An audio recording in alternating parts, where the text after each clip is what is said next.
Good evening, dear listeners.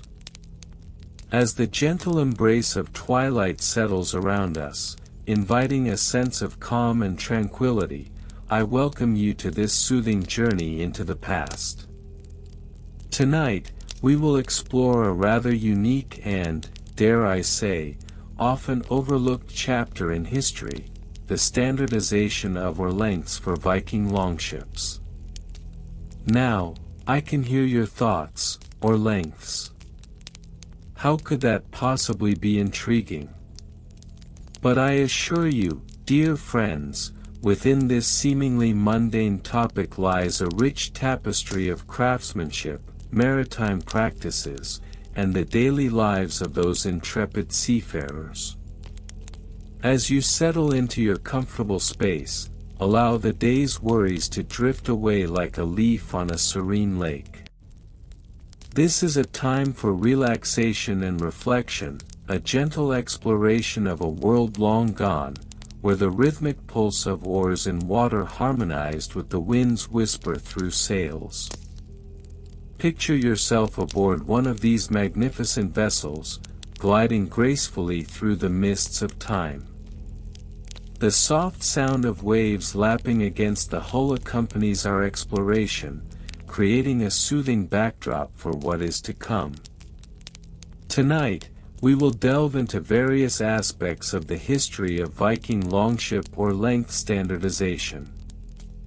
We will begin by examining the significance of the longship itself, a marvel of engineering that allowed the Vikings to traverse vast oceans and navigate narrow rivers. You will learn about the key features that made these ships not just vessels, but symbols of power and resilience. As we journey further, we will uncover the practical reasons behind the need for standardized oar lengths. The Vikings were masterful shipbuilders and sailors, and their success depended on ensuring that each longship was equipped with oars that were not only functional but efficient. We will explore the challenges they faced in maintaining harmony among crew members as they rowed in unison, and how standardization played a vital role in their voyages. In our exploration, we will also touch upon the lesser-known aspects of Viking society, the communal spirit that flourished among those who sailed these mighty ships. We will discover how the creation of standards was not merely a matter of practicality but also one of unity and shared purpose.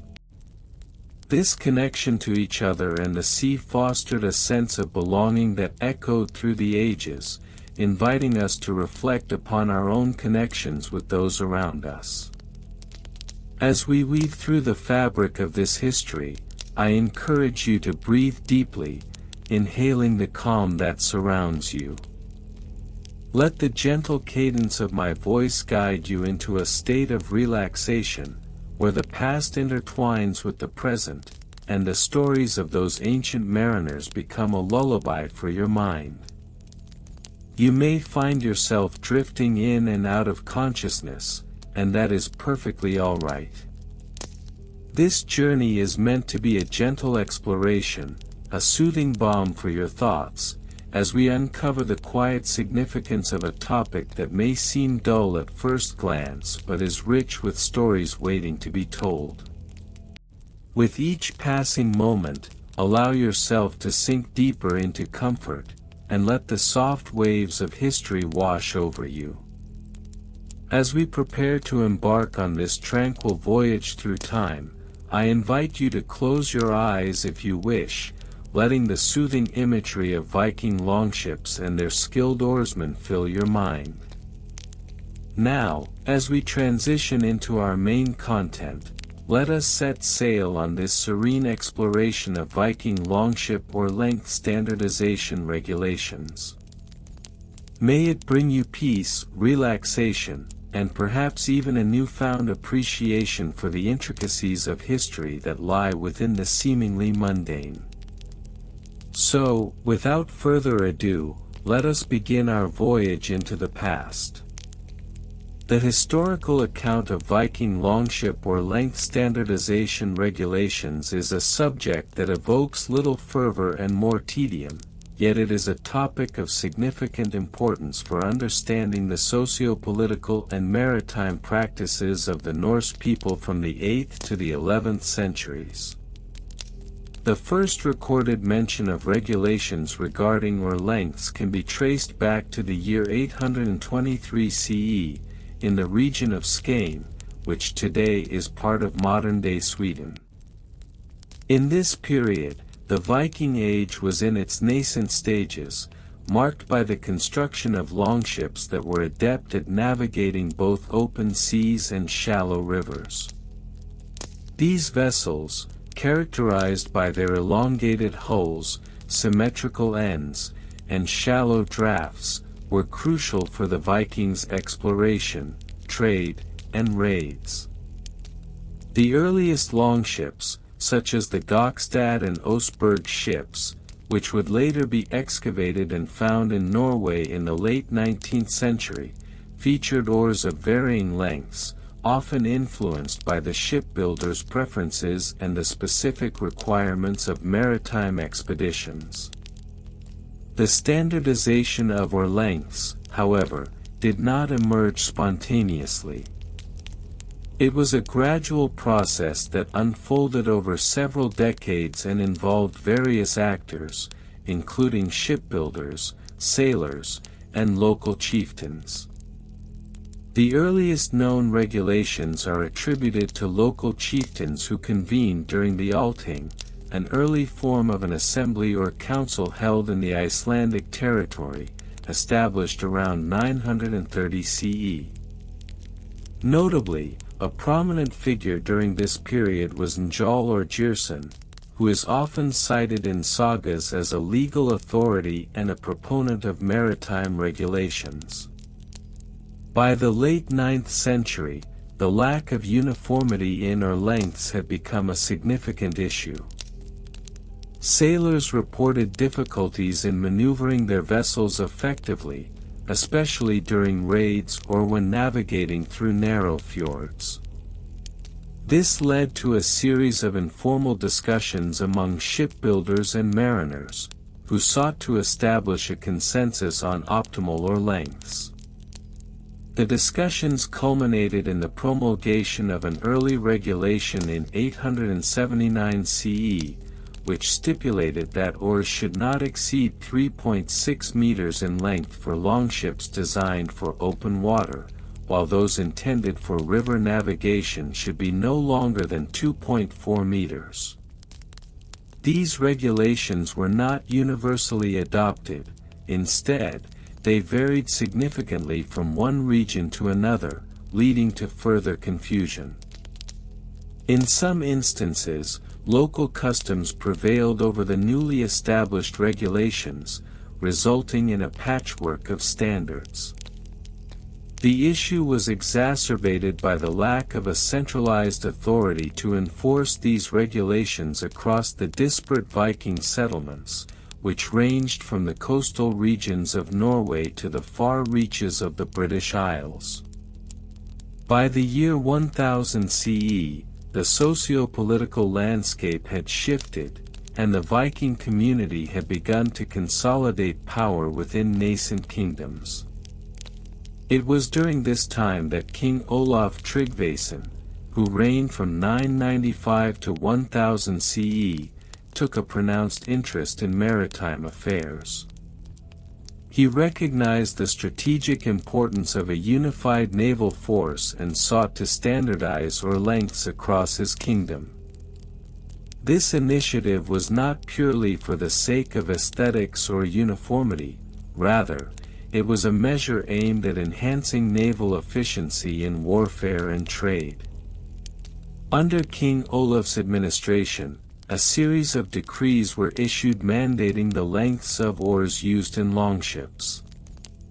A notable decree, issued in 997 CE, specified that all longships in the service of the crown must adhere to a standard oar length of 3.2 meters, with allowances made for vessels intended for riverine operations, which were permitted oars of up to 2.8 meters. This regulation was accompanied by detailed architectural specifications for ship construction, which included guidelines not only on oar lengths but also on the total number of oars per side of the vessel, thereby promoting a degree of uniformity that had previously been absent. To ensure compliance with these regulations, King Olaf established a maritime oversight committee, composed of experienced shipbuilders, seasoned sailors, and local chieftains. This committee was charged with the responsibility of monitoring ship construction and conducting inspections of vessels prior to their launch. These inspections were characterized by bureaucratic procedures that included the measurement of oars using standardized wooden rods, which were marked with measurements calibrated in local units of measurement. The administrative process was often lengthy, requiring the submission of shipbuilding plans, which would be evaluated by the committee for adherence to the prescribed regulations. The daily routines of shipbuilders and sailors during this period were heavily influenced by these regulations. Shipbuilders were often engaged in discussions concerning the optimal shapes and dimensions of vessels, with a focus on the implications of oar length on the overall performance of the ship. The construction of a longship was a labor-intensive process, involving the careful selection of timber, often sourced from local forests, and the application of advanced shipbuilding techniques, such as clinker building, where overlapping planks were fastened together. Sailors, on the other hand, had to adjust their rowing techniques according to the standardized oar lengths. Training sessions were often conducted in groups, where sailors would practice rowing in unison, ensuring that their strokes were synchronized to maximize propulsion. This was particularly important for longships, which relied on a combination of sail and oar power for navigation. The emphasis on standardization allowed for improved coordination among crew members, leading to more effective maneuvers during both raiding and trading expeditions. By the early 11th century, the Viking Age was approaching its decline, and the standardization of oar lengths had become more entrenched within the maritime culture of the Norse people. Local regulations began to harmonize with the royal decrees, and the once disparate practices of shipbuilding and navigation began to converge. The establishment of trading routes across Europe and the Mediterranean necessitated an increase in efficiency, and the standardization of maritime practices played a crucial role in this transformation. In 1020 CE, King Knut the Great, who ruled over England, Denmark, Norway, and parts of what is now Sweden, further solidified the regulations on oar lengths. He recognized the importance of a well-regulated naval fleet for maintaining control over his vast territories. The royal decree issued by Knut mandated that all vessels under his command adhere strictly to the established oar length standards. This decree not only reinforced the existing regulations but also introduced penalties for non-compliance, including fines and confiscation of ships. The administrative procedures under Knut's rule further evolved to include a system of record-keeping that documented the measurements of oars and the specifications of ships. This bureaucratic system was critical for maintaining oversight over the growing maritime commerce that characterized the period. Shipbuilders were required to submit detailed records of their work, including the dimensions of oars, to local authorities who would then compile this information for the Central Royal Archives. Daily routines for shipbuilders during Nut's reign became increasingly structured. Shipyards were established in strategic locations, often near coastal settlements or along riverbanks. Craftsmen worked in designated areas, where they were organized into guilds, which facilitated the sharing of knowledge regarding ship construction and maintenance. These guilds often held regular meetings to discuss updates in regulations and share best practices for adhering to the standardized or length requirements. As for sailors, their daily activities were dictated by the schedules of maritime expeditions, which were often meticulously planned according to seasonal patterns and weather conditions. Oar training continued to be a critical aspect of their routine, with exercises conducted to refine their skills and ensure adherence to the prescribed rowing techniques that facilitated optimal performance. The synchronization of oar strokes, now standardized, became a point of pride among crews, further fostering a sense of unity and identity within the Viking maritime community.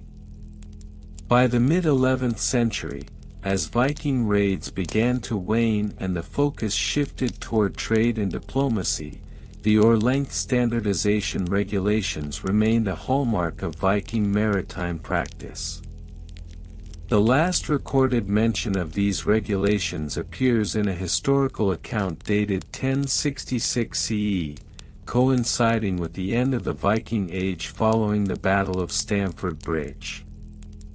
The regulations, while seemingly mundane, had played a significant role in shaping the maritime capabilities of the Viking peoples, facilitating their extensive explorations and interactions across Europe.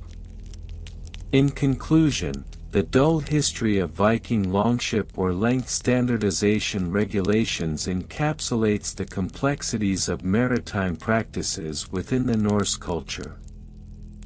From its origins in the 9th century to its codification under kings such as Olaf Tryggvason and Nut the Great, the evolution of these regulations reveals a persistent effort to enhance naval efficiency and coordination. While the minutiae of oar lengths and administrative procedures may elicit disinterest in the modern observer, they nonetheless represent a crucial aspect of the Viking Age's maritime legacy. The construction methods and materials employed in the fabrication of Viking longship oars were dictated by both the prevailing environmental conditions and the technological capabilities of the era. The primary material utilized for oar construction was oak, Quercus spp, chosen for its resilience and buoyancy. The selection of oak was not arbitrary. Its dense structure provided the necessary strength to endure the rigors of maritime use, while its weight remained manageable for the crew during operations. Historically, oar production began with the acquisition of oak timber, typically harvested from dense forests in Scandinavia. The logs would be felled between late autumn and early spring, a period denoted as optimal for wood harvesting due to the reduced sap content, which, according to various chronicles, enhanced the durability of the timber. Once the logs were transported to shipbuilding sites, often located near rivers or coastal areas, craftsmen would employ a method known as splitwood construction. This involved cleaving the logs using tools such as axes and wedges to create planks of uniform thickness. For oar blades, a width of approximately 20 to 30 centimeters was standard, with lengths ranging from 2.5 to 3 meters. The shaping of oars continued with the use of adzes and draw knives, instruments that allowed for the precise contouring of the oar's blade. The blade was typically tapered to a width of 10 centimeters at the tip, enhancing hydrodynamic efficiency. The shaft of the oar was fashioned to a diameter of 5 to 7 centimeters, ensuring a comfortable grip for rowers. Once shaped, oars were often treated with a mixture of tallow and linseed oil, a method documented as early as the late 9th century, to protect against water damage and to prolong the life of the wood. Maintenance procedures for Viking longship oars were essential for ensuring operational efficiency. Regular inspections were conducted, particularly before major voyages, to check for signs of wear, rot, or structural damage. The oars were typically stored in a dry location, elevated off the ground to prevent moisture absorption. During periods of inactivity, it was common practice to apply additional oil treatments to the oar shafts and blades. This preventive measure, documented in the mid-10th century, aimed to mitigate the effects of prolonged exposure to the maritime environment. In terms of record keeping, financial records pertaining to the construction and maintenance of oars were meticulously maintained by shipwrights and their crews. The costs associated with oar production included expenses for raw materials, labor, and tools. A typical longship required approximately 20 to 30 oars, depending on its size, with each oar costing an estimated 5 to 10 silver coins in the 10th century, equivalent to several days' wages for a skilled laborer. The procurement of oak logs would incur additional expenses, with transport fees accounting for roughly 20% of the total cost, as logs had to be floated downstream or carried overland. To elucidate the financial intricacies, the following hypothetical budget illustrates the costs associated with a single longship's oars in the late 10th century. Oak timber, 30 oars 150 silver coins. Labor, craftsmen, 5 men for 10 days 100 silver coins. Tools, adzes, draw knives 30 silver coins. Transport and logistics * 50 silver coins. Total estimated cost * 330 silver coins. Such meticulous accounting practices were crucial, as they enabled shipowners to assess the viability of their maritime ventures. Detailed ledgers would record each transaction, often annotated with the date and the names of the craftsmen involved, ensuring accountability and transparency in financial dealings. The personnel involved in the construction and maintenance of Viking longship oars comprised various specialized roles, each delineated by distinct job descriptions. The primary figure was the shipwright, responsible for overseeing the entire oar production process. Under the shipwright's supervision were apprentices, who assisted in the shaping and finishing of oars, learning the trade through practical experience. The carpenters held a crucial role, tasked with cutting and shaping the wood, while sailors often participated in maintaining the oars, particularly during long voyages when repairs became necessary. In addition to these roles, a logistics officer was occasionally appointed to manage the procurement of materials, ensuring that sufficient stocks of timber and tools were available for ongoing projects.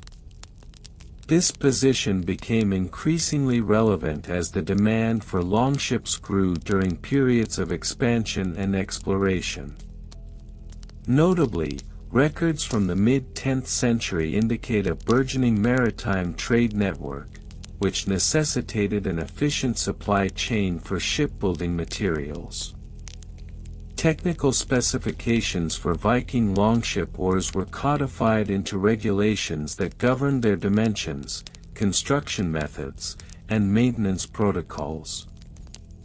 The earliest known regulations date back to the late 9th century, with a notable codification emerging in the mid-10th century, which standardized oar lengths at 2.7 meters for smaller vessels and up to 3.2 meters for larger ships.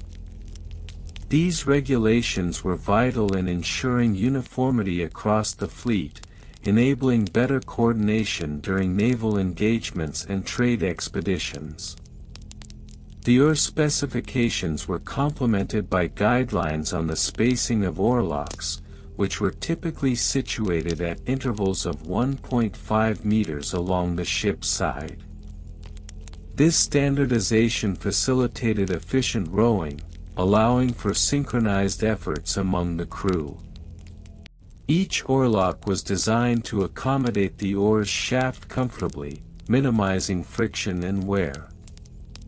Additionally, the documentation from the period indicates that oars were occasionally adorned with decorative carvings, though this practice was more common among high-ranking chieftains whose vessels served as symbols of status. Such embellishments, while aesthetically pleasing, had no discernible impact on the oar's function but served to enhance the visual appeal of the longship. In conclusion, the seemingly mundane aspects of Viking longship oar length standardization regulations encapsulate a broader narrative of maritime innovation and communal organization. The intricate interplay of construction methods, maintenance procedures, financial oversight, specialized personnel, and technical specifications underscores the significance of oars within the Viking maritime tradition. While the historical account may lack the thrill of legendary voyages or epic battles, it remains a testament to the Viking commitment to craftsmanship and efficiency in their seafaring endeavors. The legacy of these regulations continues to inform modern nautical practices, serving as a reminder of the enduring nature of maritime culture. The construction methods and materials employed in the fabrication of Viking longship oars were dictated by both the prevailing environmental conditions and the technological capabilities of the era. The primary material utilized for oar construction was oak, Quercus spp, chosen for its resilience and buoyancy. The selection of oak was not arbitrary. Its dense structure provided the necessary strength to endure the rigors of maritime use, while its weight remained manageable for the crew during both rowing and navigation. The Viking Age, which extended roughly from 793 AD to 1066 AD, saw the Norse peoples developing highly sophisticated shipbuilding techniques. The longships were not only designed for speed and agility but also for versatility, allowing them to navigate coastal waters, rivers, and even open seas. The oars, typically measuring between 4 to 6 meters in length, were crafted to optimize both power and maneuverability. Historical records indicate that these oars were often wider at the blade end, tapering towards the handle, which was designed to fit comfortably in the rower's hand. The thickness of the oar blades could vary, generally around 10 to 15 centimeters at the widest point, which helped to provide a strong thrust against the water. The process of crafting these oars was meticulous and involved several stages. Initially, craftsmen would select appropriate oak trees, often those that were straight and free of knots, ideally between 50 and 80 years old. The trees were felled in late autumn, a season believed to yield better wood quality due to the reduced sap content. After cutting the trees, the logs were typically allowed to season for several months to ensure optimal moisture content, reducing the risk of warping post-construction.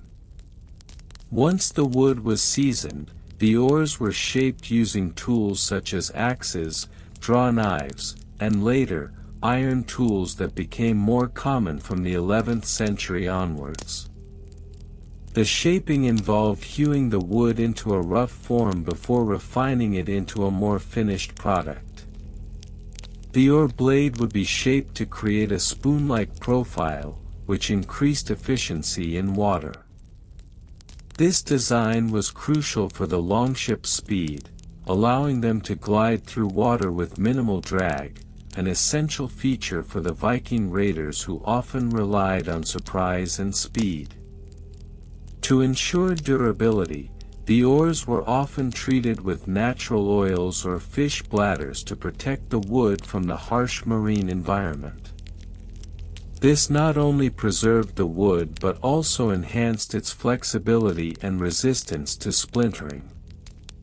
Historical texts, such as the sagas of the Norsemen, often recount how longships were fitted with oars that could withstand the battering of waves during long voyages, which sometimes extended to several weeks, such as those undertaken during raids on the British Isles or expeditions to the North Atlantic. One notable example of Viking seamanship is the discovery of the Oseberg ship burial in Norway, dated to around 820 AD. This excavation revealed not only a remarkably preserved longship but also numerous oars that exemplified the craftsmanship of the time. The Oseberg's oars were found to be approximately 5.5 meters long and featured a complex construction technique, including not just straight blades but also those with slight curvature, which would have contributed to improved rowing efficiency in rough seas. Furthermore, case studies of Viking settlements in places like York and Dublin have shown that the longship was integral to the Norse economy and trade networks. Oars were not only a means of propulsion, they represented the technological prowess of the Vikings, allowing for exploration of distant lands as far as North America and the Mediterranean. The ability to swiftly maneuver in and out of ports and shallow waters opened up trade routes that led to cultural exchanges and the establishment of trading hubs.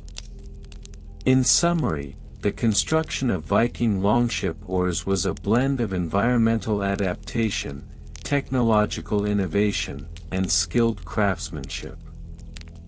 From the meticulous selection of oak trees to the detailed shaping and treatment processes, each step was designed to produce oars that were both functional and robust. The historical significance of these oars, highlighted through archaeological finds and sagas, underscores their vital role in the maritime dominance of the Vikings during the Age of Exploration. The construction methods and materials used in the crafting of Viking longship oars were dictated by both the available resources and the practical needs of seafaring. The primary material employed in the making of these oars was wood, with oak being the most favored due to its strength and buoyancy. The Vikings often sourced timber from dense forests, particularly from regions in Scandinavia where oak trees flourished. This choice of wood was not arbitrary. The density and durability of oak provided the necessary resilience required for navigation through rough waters.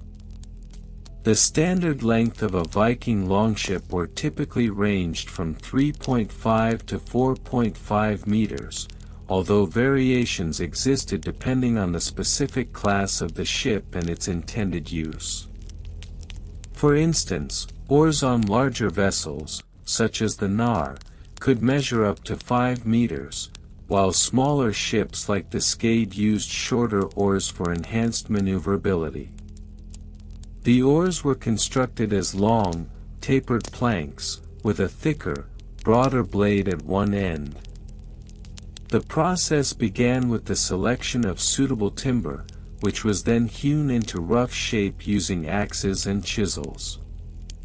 The Vikings employed a technique called splitting, where they would split logs along the grain to create long, sturdy planks. After the initial shaping, the oars were finished by hand, often using smaller tools to achieve the desired tapering and curvature. The blade was meticulously shaped to allow for efficient propulsion through water. Once the wood was shaped, it would be smoothed and polished to reduce friction, employing sand or cloth for finishing. To ensure durability, the oars were often coated with animal fat or resin-based substances to protect against rot, particularly when the oars were stored in damp conditions.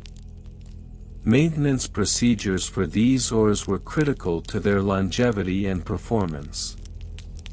Regular inspections were conducted to check for signs of wear, particularly at the blade and the loom, the part of the oar that was gripped by the rower. If any cracks or splintering were observed, repairs were made promptly.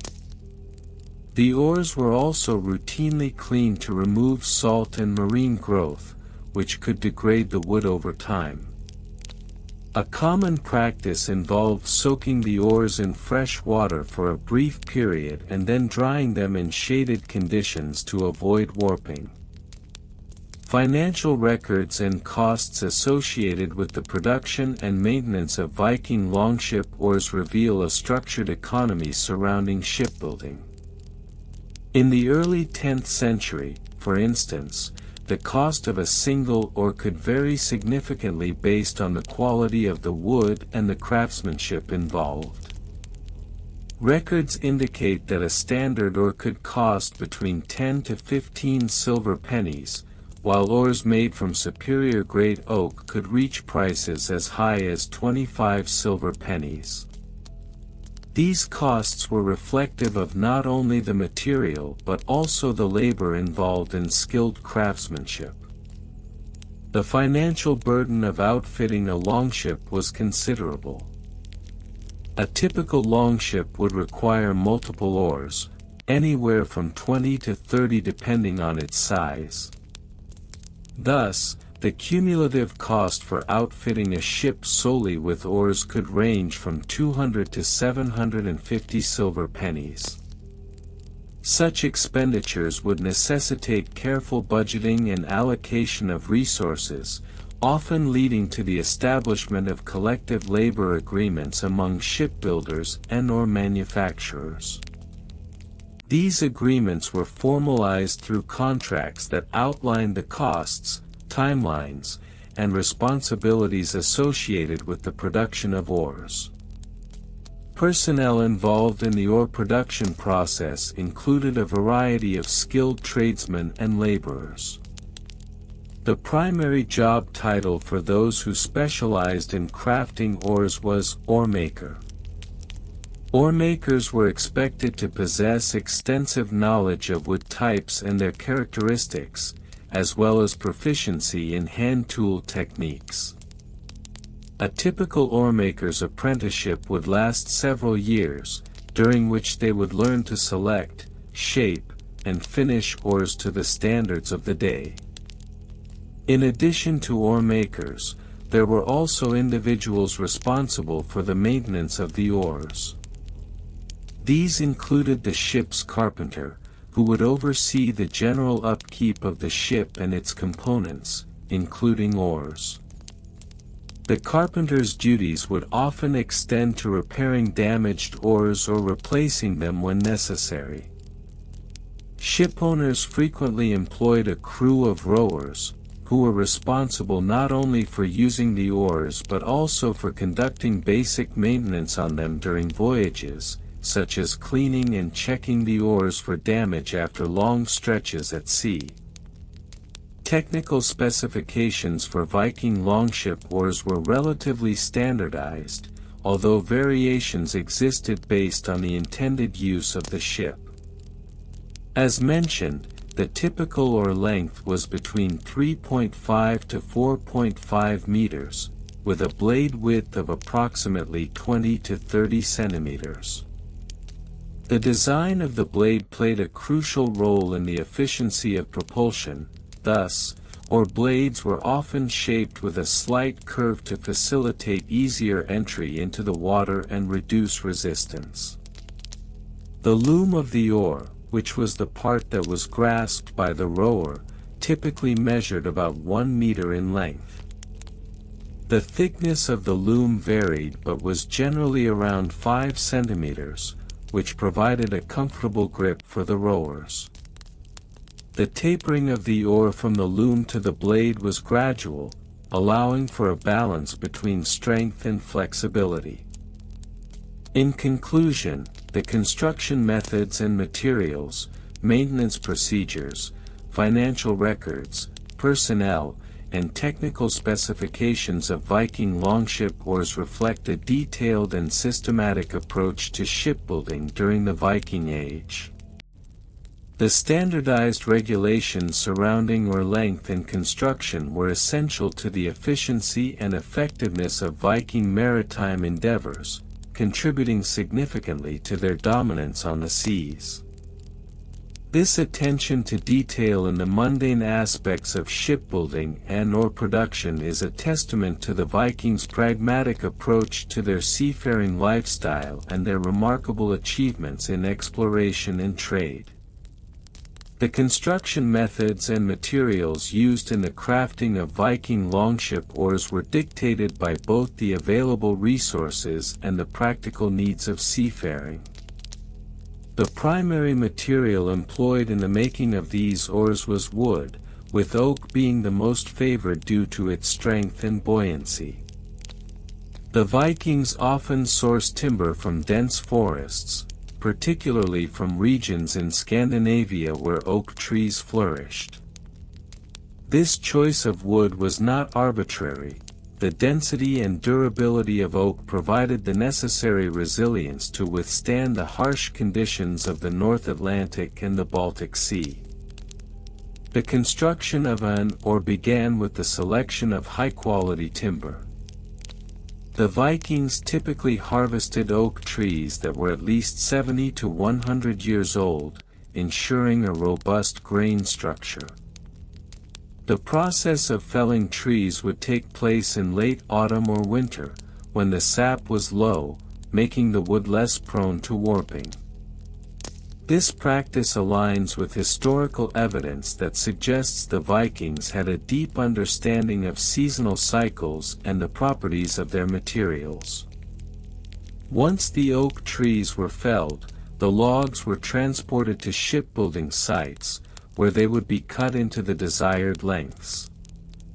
A standard Viking longship oar could measure up to 3 to 5 meters, approximately 10 to 16 feet, in length, with a tapered design that allowed for efficient propulsion through the water.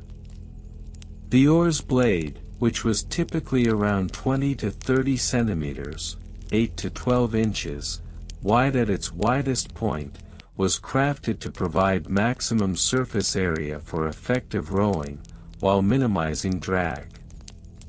To shape the oars, Viking craftsmen employed a combination of hand tools, including axes, draw knives, and chisels. This meticulous process required not only skill but also an intimate knowledge of woodwork. The oar would first be roughly hewn to its intended shape before being finely finished to ensure a smooth surface that would glide easily through the water.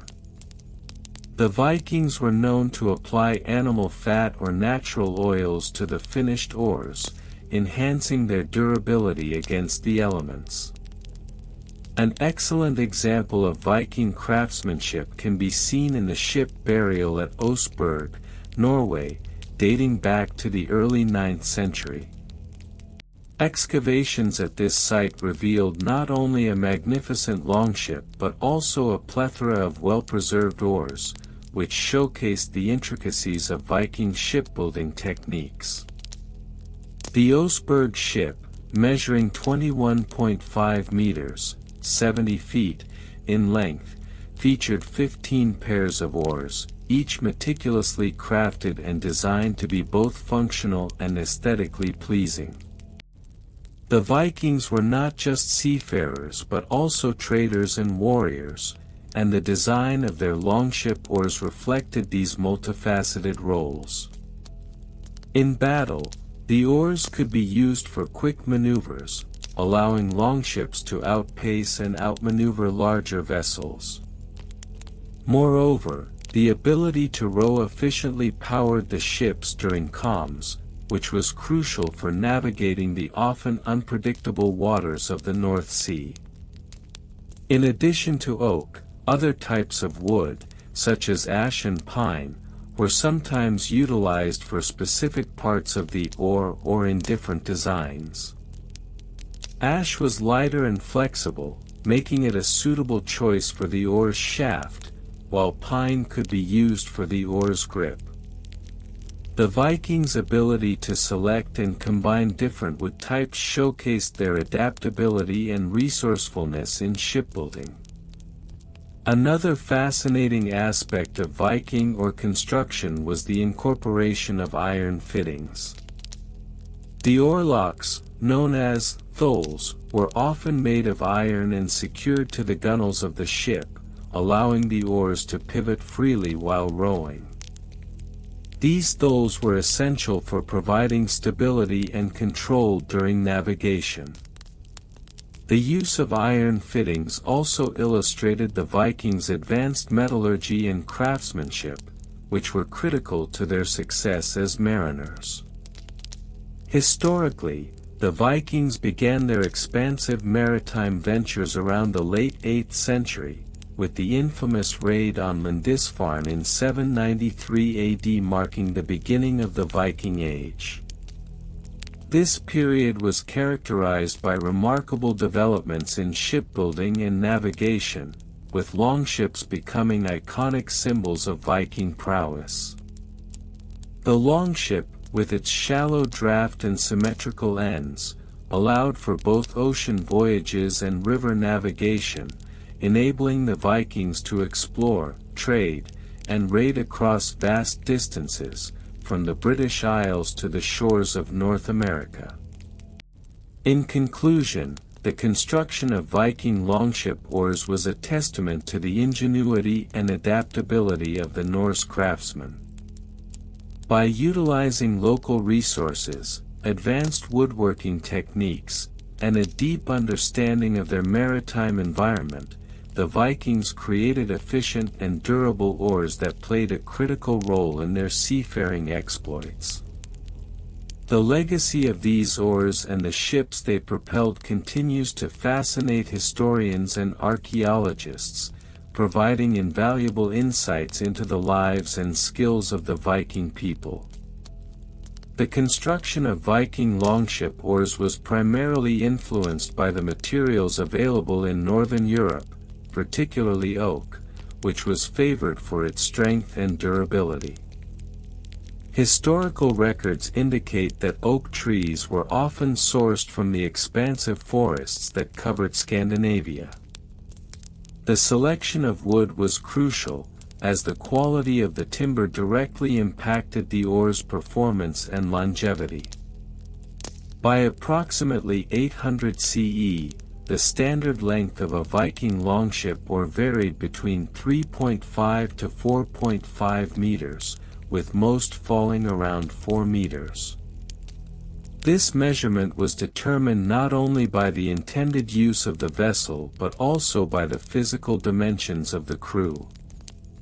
The oars were typically hewn from single pieces of timber, a method that involved careful selection and treatment of the wood. The oars were shaped using axes and knives, and tools such as adzes were employed to create the appropriate curvature of the blades. The oar blades were generally wider at the tip, measuring roughly 0.3 meters across, tapering down to about 0.1 meters at the handle. Once the oars were constructed, maintenance procedures were critical to ensure their functionality. Oars were routinely inspected for signs of wear, particularly at the points where they entered the water and where they were gripped by the crew. A common practice included soaking the oars in water to maintain their flexibility and prevent cracking. Periodic oiling with fish oil or animal fat was also employed to preserve the wood's integrity and protect it from rot.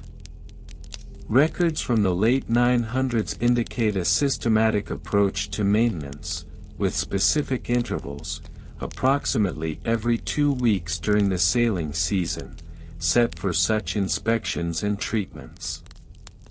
Financial records pertaining to the production and maintenance of oars indicate a considerable investment by Viking shipbuilders and owners. In the early 11th century, detailed accounts from various settlements reveal that the cost of a single high-quality oak oar could range from 2 to 4 silver coins, a substantial amount considering the average daily wage for a laborer was approximately 1 silver coin. The financial burden was compounded by the need for multiple oars per vessel, typically between 10 and 30 depending on the ship's size and purpose. For instance, a longship designed for raiding might carry up to 30 oars, while a merchant vessel might have fewer due to its reliance on sails. In terms of personnel involved in the production and maintenance of oars, several roles were defined within the shipbuilding community. The primary role was that of the shipwright, who was responsible for the overall design and construction of the vessel, including the oars. Shipwrights typically underwent apprenticeships lasting several years, often beginning at the age of 12. The role of the shipwright included not just the physical crafting of the oars but also the planning of the necessary resources and labor. Supporting the shipwright were the laborers, who executed the more physically demanding tasks. These laborers were usually skilled in their own right, often specializing in wood treatment, shaping, or finishing. A typical shipbuilding crew could consist of 5 to 15 individuals, depending on the scale of the project. The roles were often fluid, with laborers occasionally stepping into positions of greater responsibility as they gained experience. Technical specifications of Viking longship oars were quite standardized by the late 10th century, reflecting the growing complexity of Viking maritime activities.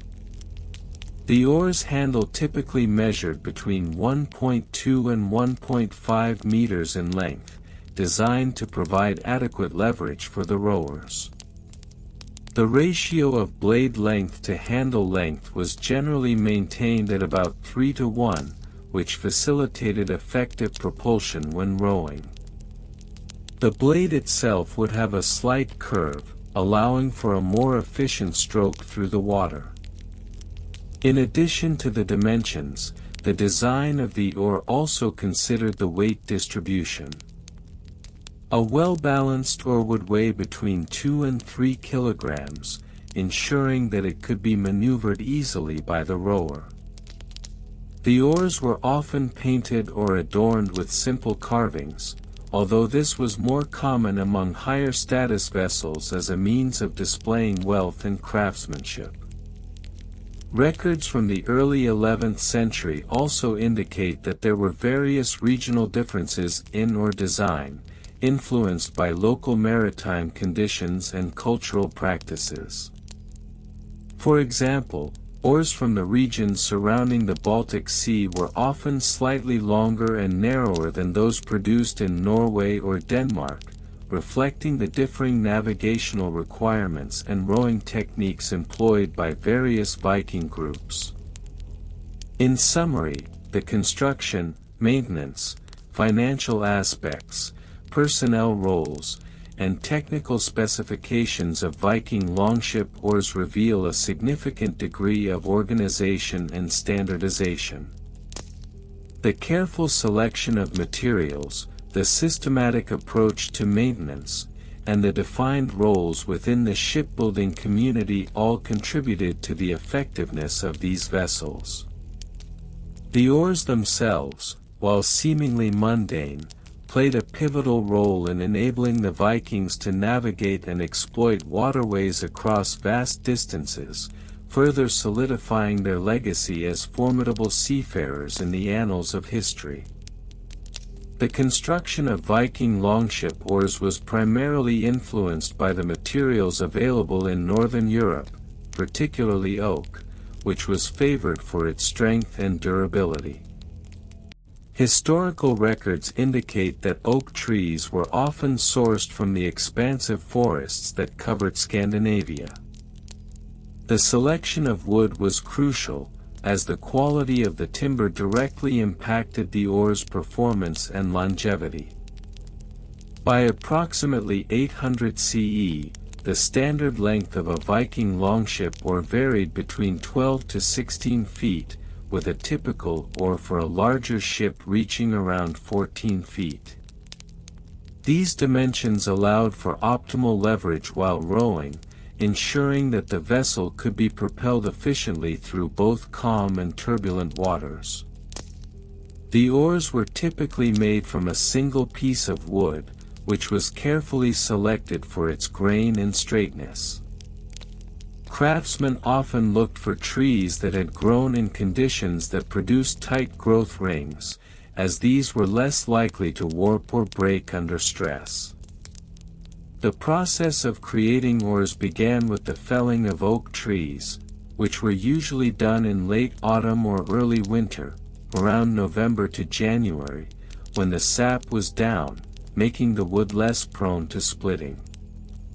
After felling, the logs were transported to the workshop, often by sleds dragged over snow or ice.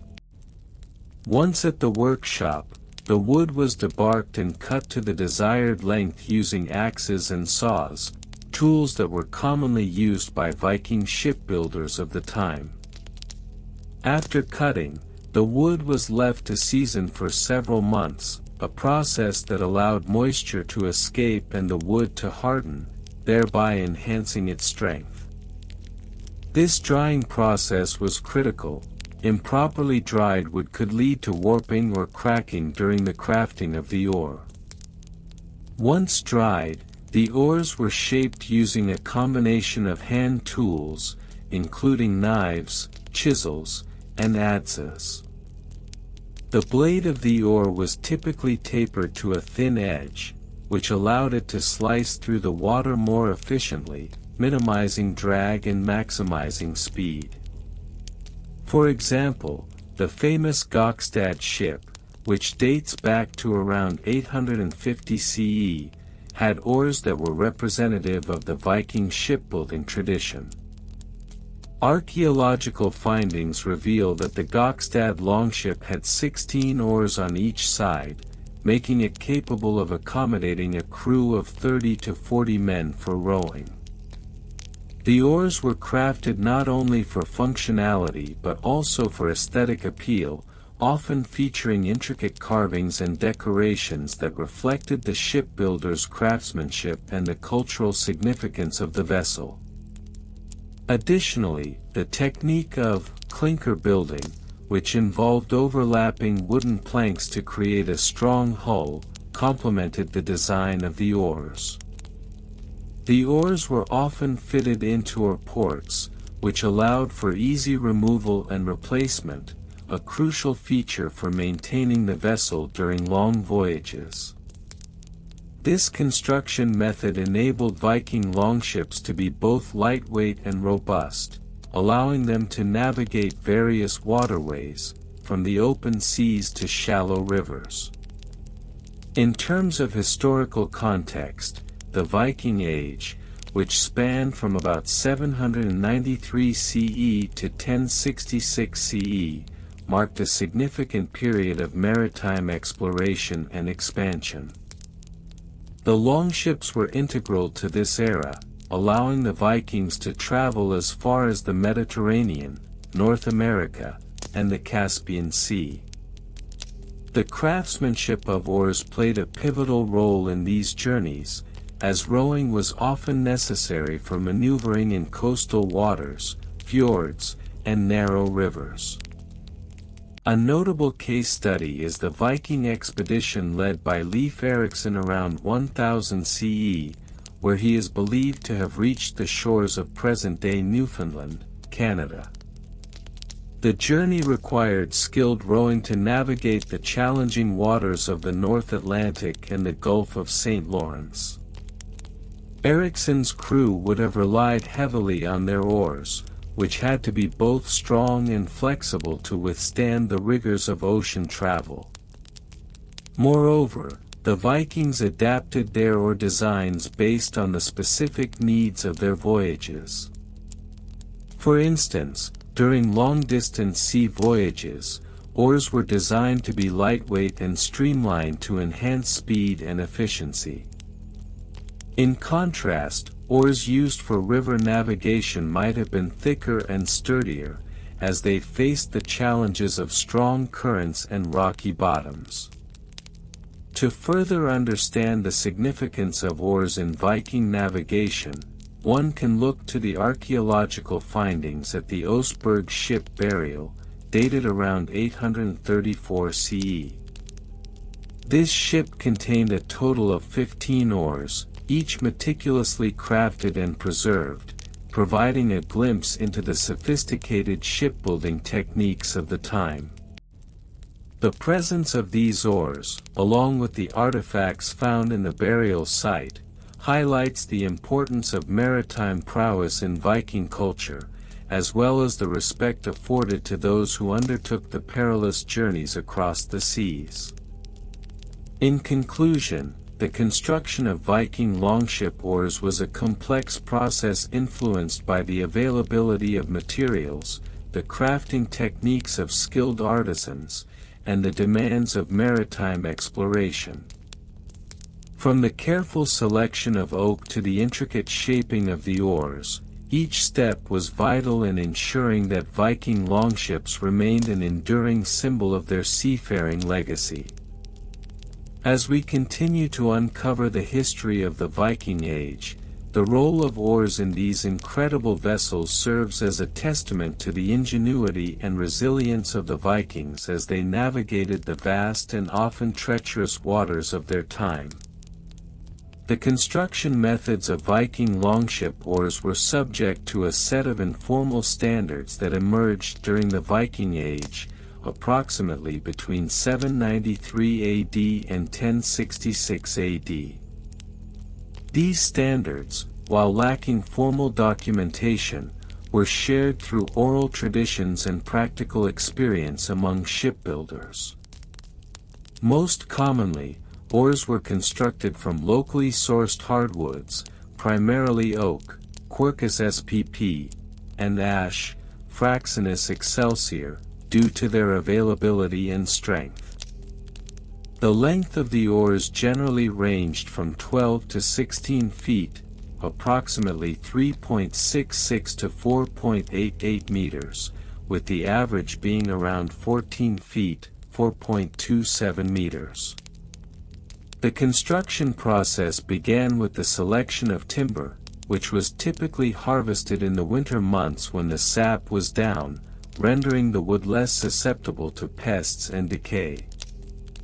After being felled, the logs were left to season for several months, a practice that enhanced the durability of the wood. Once dried, the logs were split along the grain into planks that would form the body of the oars.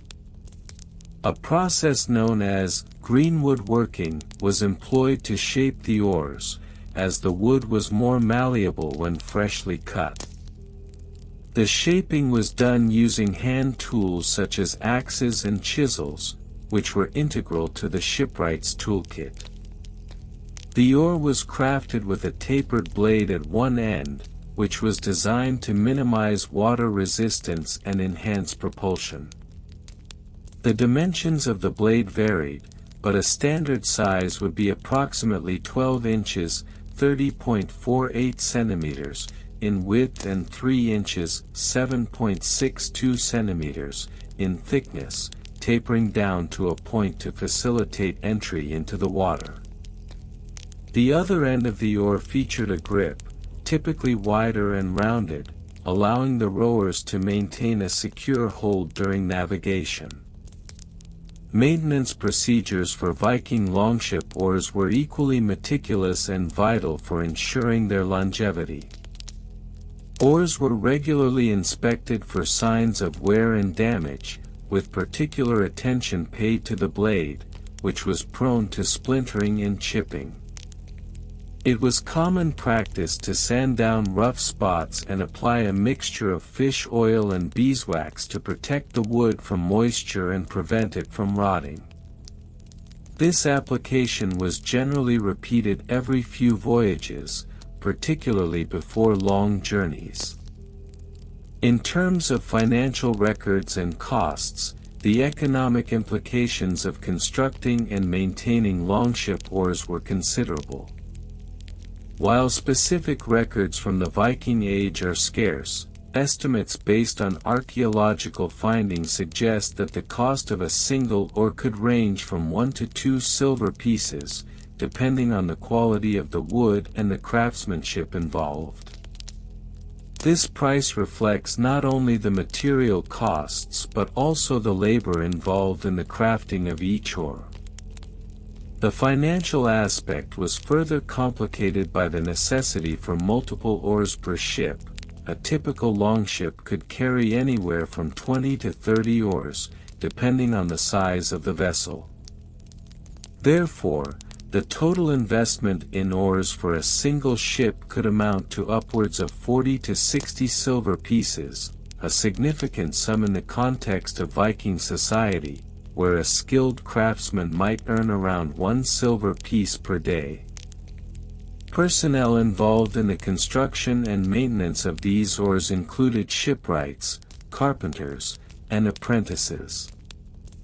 Shipwrights, who were often highly skilled artisans, were responsible for the overall design and construction of the ship, including the oars.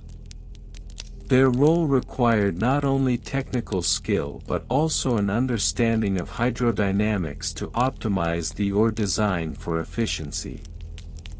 Carpenters played a critical role in the initial shaping of the oars and were often the ones who harvested and prepared the timber. Apprentices typically assisted in basic tasks, such as gathering materials, sanding, and applying protective oils. This hierarchical structure ensured the transfer of knowledge and skills necessary for maintaining the quality of longship oars across generations.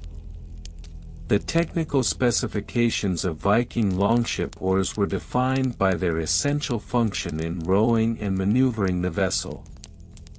Oars were typically constructed with a uniform thickness of around 3 inches (7.62 centimeters) throughout their length, tapering only at the blade.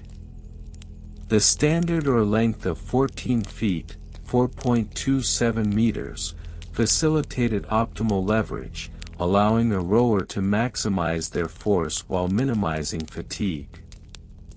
The angle of the oar when in use was generally set at around 45 degrees to the water's surface, a position that allowed for effective propulsion. The spacing of the oars on the ship was also carefully calculated. A typical Viking longship would have oars spaced approximately 2 feet (0.61 meters) apart to allow for simultaneous rowing without interference between rowers. In addition to these specifications, the oar's weight played a crucial role in determining the vessel's overall performance. An average oar weighed between 10 to 15 pounds, 4.54 to 6.8 kilograms, which was manageable for the Viking rowers, who were often physically robust due to their lifestyle. The balance between weight and strength was a consideration that shipbuilders had to take into account, as overly heavy oars could hinder maneuverability and increase rowing fatigue. The importance of standardization in oar length cannot be understated, as it directly influenced the efficiency of rowing during voyages. As Viking longships became more prevalent, the need for a common understanding of oar specifications grew. This led to an informal consensus among shipbuilders and sailors, which ensured that oars could be interchanged among vessels without issues. Records from the late Viking Age indicate that oar lengths began to be discussed in more detail during the 11th century, with references found in sagas and sea laws. These documents, while not comprehensive, reflect an emerging concern for consistency and quality in shipbuilding practices.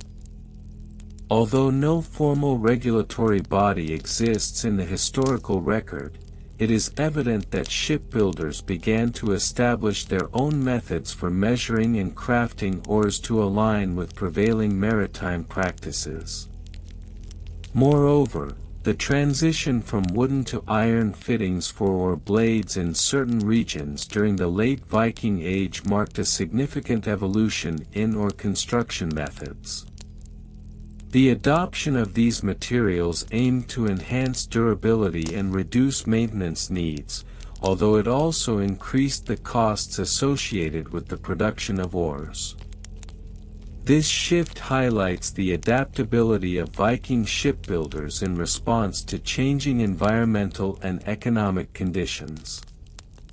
In conclusion, the dull history of Viking longship oar length standardization regulations reveals a complex interplay of construction methods, maintenance practices, economic considerations, personnel roles, and technical specifications.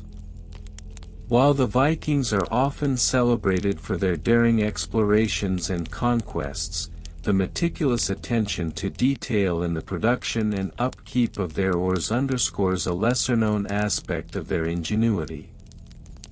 This seemingly mundane facet of Viking maritime culture plays a critical role in understanding the broader context of their seafaring endeavors, ensuring that their longships were not only vessels of war and trade but also symbols of their commitment to craftsmanship and efficiency in the face of the uncertainties of open water.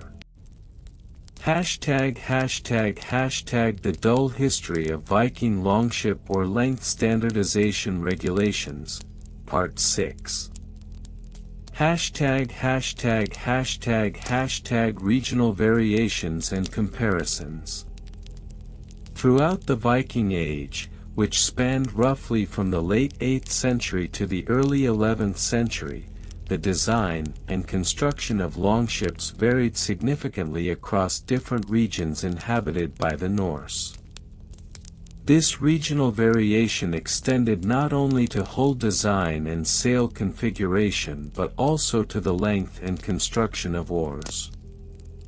The geographical expanse of the Viking world, from the fjords of Norway to the rivers of Russia, meant that local resources, maritime traditions, and environmental conditions played a substantial role in determining the specifications of oars. For instance, in the rugged terrain of Norway, oars tended to be longer, often exceeding 3.5 meters, to compensate for the rough waters and the need for greater leverage when rowing against strong currents. In contrast, oars crafted in the calmer waters of the Baltic Sea tended to be shorter, averaging around 2.5 to 3 meters. This disparity can be attributed to the relatively tranquil conditions of the Baltic, which allowed for more agile and maneuverable vessels that did not require the same length of oar to achieve effective propulsion. Moreover, the construction materials available in different regions also contributed to the variations in oar length. For example, the availability of robust oak in southern Scandinavia allowed for longer oars that could withstand the rigors of oceanic travel. In contrast, the lighter woods such as pine, found more abundantly in the northern fjords, were often used for shorter oars that prioritized efficiency and speed over sheer power. In the context of Viking longship or length standardization, these regional differences posed significant challenges. As Viking trade networks expanded, the need for a more standardized approach to oar construction became apparent.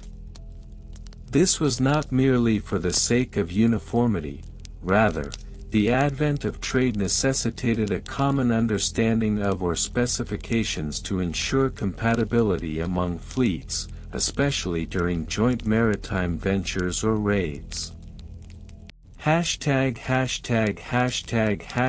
#evolution over different time periods. The evolution of oar length standardization regulations reflects broader trends in Viking society, including advancements in shipbuilding technology and changes in naval warfare tactics. Early Viking longships, dating from the late 8th century, featured oars that were often not standardized at all. Shipbuilders would craft oars based on immediate needs, resulting in a haphazard assortment of lengths and designs that varied from one ship to another. Such an approach, while practical for individual shipwrights, created logistical nightmares when it came to fleet coordination. By the mid-9th century, however, the Viking expeditions had begun to expand significantly, leading to an increased need for more systematic regulations regarding oar lengths. The introduction of the Skaldic or Length Code, around 850 AD, marked the beginning of formalized standards, which sought to regulate oar lengths to a more manageable range of 2.8 to 3.2 meters.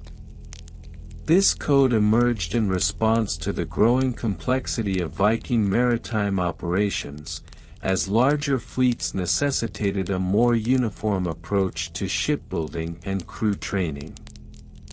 As the Viking Age progressed into the 10th century, the advent of larger and more sophisticated ships necessitated further adjustments to oar length standards. The emergence of the Great Longship class, which was designed for ocean voyages, saw a shift towards longer oars. By this time, the average oar length reached approximately 3.5 meters, reflecting the need for greater power and speed to navigate the more turbulent waters encountered on long voyages to distant lands such as England, Ireland, and even North America. The gradual shift toward longer oars was not merely a matter of physical dimensions but also involved a complex interplay of cultural influences. Norse shipbuilders began to adopt techniques observed in other maritime cultures, including the Mediterranean, leading to a hybridization of oar design that incorporated both functional and aesthetic elements. This evolution in oar design and length did not occur in a vacuum. It was a reflection of the broader cultural exchanges and adaptations inherent in Viking society during this period. Bureaucratic regulations and laws. The establishment of oar length regulations was not solely a grassroots movement among shipbuilders, rather, it was increasingly influenced by bureaucratic oversight as the Viking kingdoms began to coalesce into more centralized political entities. The unification of Norway under King Harald Fairhair in the late 9th century marked a significant turning point in the regulation of maritime practices, including oar standardization. King Harald's administration initiated a series of maritime laws known as the Laws of the Sea, which included detailed regulations on ship construction and oar dimensions. These laws were codified in runic inscriptions and later transcribed into manuscripts, providing a historical record of the evolving standards. The Laws of the Sea established minimum and maximum lengths for oars, thereby reducing the variability that had plagued earlier Viking expeditions. The bureaucratic nature of these regulations also meant that enforcement became a critical issue. Local chieftains were tasked with ensuring compliance among shipbuilders and crews, and failure to adhere to the established or length standards could result in penalties ranging from fines to the confiscation of vessels. Such measures were intended to maintain not only the efficiency of maritime operations but also the safety of seafarers, as improperly sized oars could lead to disastrous consequences in terms of navigation and maneuverability. As Viking society continued to evolve, the need for a more formalized bureaucratic approach became even more pronounced. By the late 10th century, the establishment of the Althing in Iceland and various regional assemblies throughout Scandinavia led to the development of a more sophisticated legal framework governing maritime practices. These institutions began to draft more comprehensive laws that covered not only oar length but also other aspects of ship design, including hull shape, sail dimensions, and even crew size. ##### Supply chain and logistics. The supply chain involved in the production and distribution of longship oars during the Viking Age was a multifaceted endeavor that required coordination among various stakeholders. Oar production was not localized to individual shipyards, rather, it involved a network of craftsmen, woodworkers, and traders who supplied the necessary materials. The procurement of suitable timber was one of the most critical aspects of oar production. Shipwrights would often establish contracts with local timber merchants to source the finest oak or pine, depending on the desired specifications. These contracts could include stipulations regarding the age, size, and quality of the wood, as well as the method of transport to shipyards. The logistics of transporting large quantities of timber across rugged terrains and waterways added a layer of complexity to the production process, necessitating the use of teams of laborers and specialized transport vessels. Once the timber arrived at the shipyard, the actual crafting of the oars required a skilled workforce. Oar makers were typically experienced craftsmen who understood the intricacies of wood selection, shaping, and finishing. The process of crafting an oar involved several stages, including cutting the timber to size, shaping the blade, and smoothing the surface. Each of these stages required meticulous attention to detail, as the balance between weight and strength was paramount in oar design. Moreover, as the demand for standardized oars increased, shipyards found themselves under pressure to streamline their production processes. This led to the development of assembly line techniques, where different craftsmen specialized in specific tasks, such as shaping or finishing, thereby improving overall efficiency.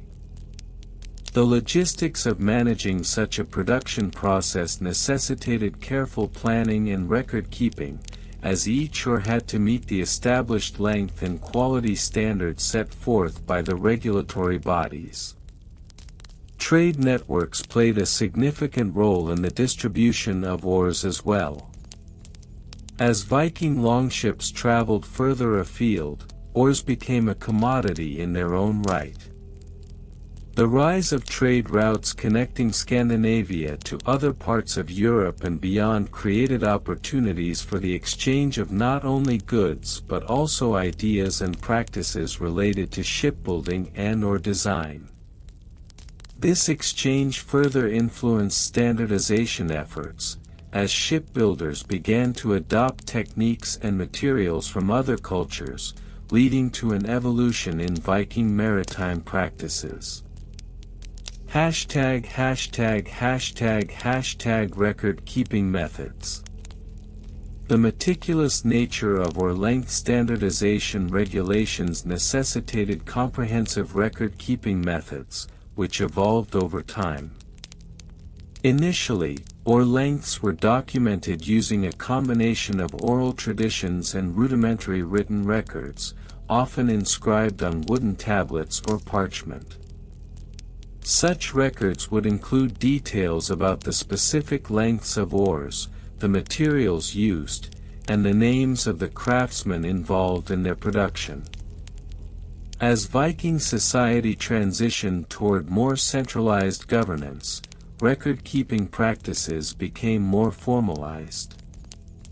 The establishment of the Althing in Iceland and similar assemblies in other regions brought about a greater emphasis on documentation, leading to the development of legal texts that codified maritime regulations. These texts were often written in Old Norse, utilizing runes to inscribe the details of oar lengths and other specifications. The introduction of written records allowed for greater accountability and transparency in the enforcement of oar-length regulations. Local chieftains and shipbuilders were required to maintain accurate logs of their oar production, which were subject to inspection and verification by regional authorities. These logs would often be organized by date, type of wood used, and the specific dimensions of each oar, creating an extensive archive of maritime practices. Furthermore, the evolution of record-keeping methods paralleled advancements in literacy and education among the Norse. As more people became literate, the complexity of records increased, leading to the development of standardized forms and templates that facilitated the documentation process. This evolution in record-keeping not only improved the efficiency of oar production and standardization but also contributed to a growing body of knowledge around shipbuilding and maritime practices. In conclusion, the history of Viking Longship Oar-length standardization regulations is a multifaceted narrative that encompasses regional variations, bureaucratic evolution, logistical complexities, and meticulous record-keeping. While it may appear tedious on the surface, the interplay of these factors played a crucial role in shaping Viking maritime practices and their enduring legacy in naval history. ### The dull history of Viking Longship Oar-length standardization regulations. ### Part 7, Regional Variations and Comparisons. The Viking Age, spanning from approximately 793 to 1066 CE, saw the proliferation of longships across a variety of regions, each of which contributed to a rich tapestry of maritime culture. One aspect that remained surprisingly consistent, despite the vast geographical expanse of the Viking world, was the length of oars used in their longships. However, there were notable regional variations that reflected local conditions, available resources, and even cultural preferences. In the eastern reaches of the Viking world, particularly in the regions that now comprise parts of modern-day Russia and Ukraine, the longships or length tended to be shorter than those used in the Scandinavian heartlands.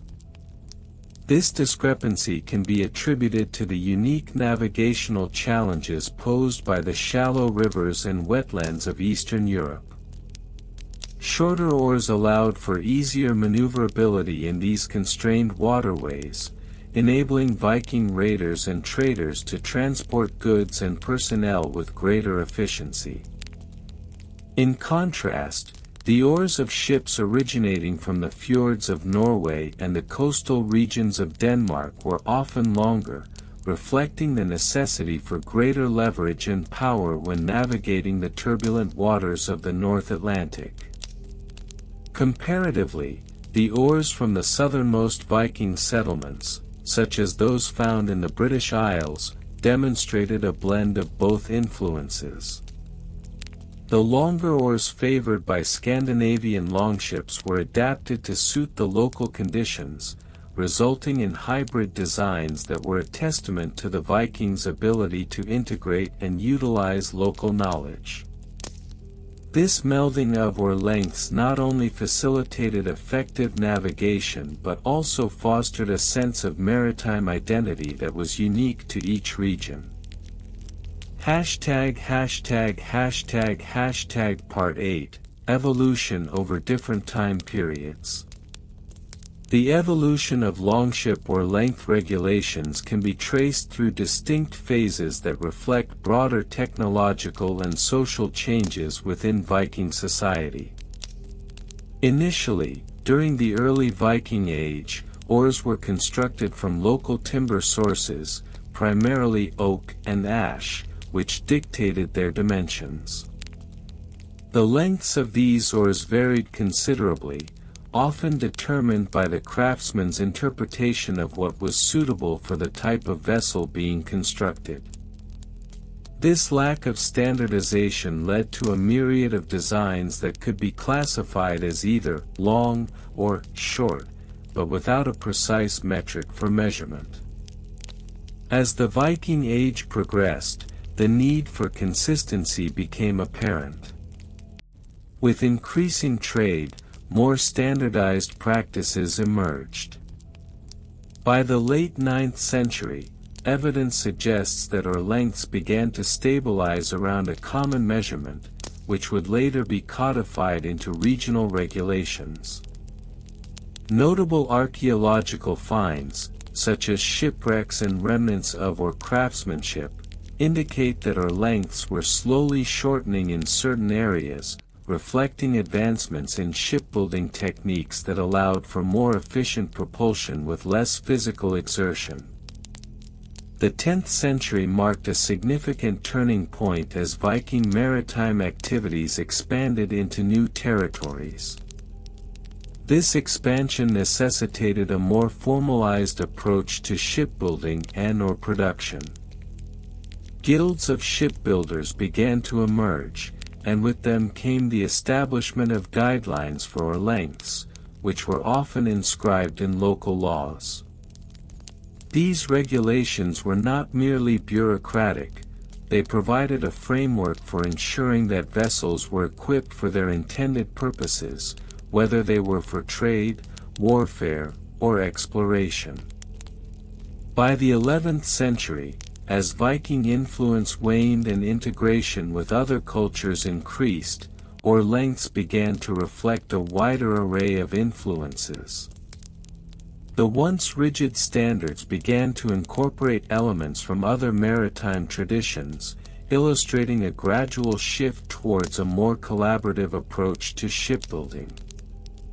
This period also saw the introduction of new materials and techniques, such as the use of iron for fittings, which further influenced oar design and, subsequently, length. #####Part 9, Bureaucratic Regulations and Laws. Bureaucratic regulations surrounding longship oar lengths were not merely the product of arbitrary decisions. They were often enshrined in local laws that reflected the social and economic realities of the time. For instance, the laws of the sea, enacted in various Norse settlements, such as the Gulating Law in Norway and the Jarla Law in Iceland, contain specific guidelines related to shipbuilding, including the acceptable dimensions for oars. These laws served multiple purposes. Firstly, they ensured that vessels were seaworthy and capable of withstanding the rigors of maritime navigation. Secondly, they established a sense of accountability among shipbuilders, who were often required to certify their vessels' compliance with these regulations. This certification process added an additional layer of bureaucracy, as inspectors were tasked with verifying that oars met the prescribed lengths. Moreover, enforcement of these regulations varied by region, often influenced by local governance structures. In more centralized areas, such as those under the influence of the Danish crown, regulations were strictly enforced, with severe penalties for non-compliance. Conversely, in areas where local chieftains held more power, adherence to these guidelines could be more lenient, depending on the shipbuilder's reputation and community standing. The bureaucratic mechanisms involved in the regulation of oar lengths highlight the interplay between maritime activities and social order within Viking society. The establishment of laws related to oar length not only facilitated the practicalities of navigation but also reflected the cultural values surrounding craftsmanship, trade, and communal responsibility. ###### Part 10, Supply Chain and Logistics.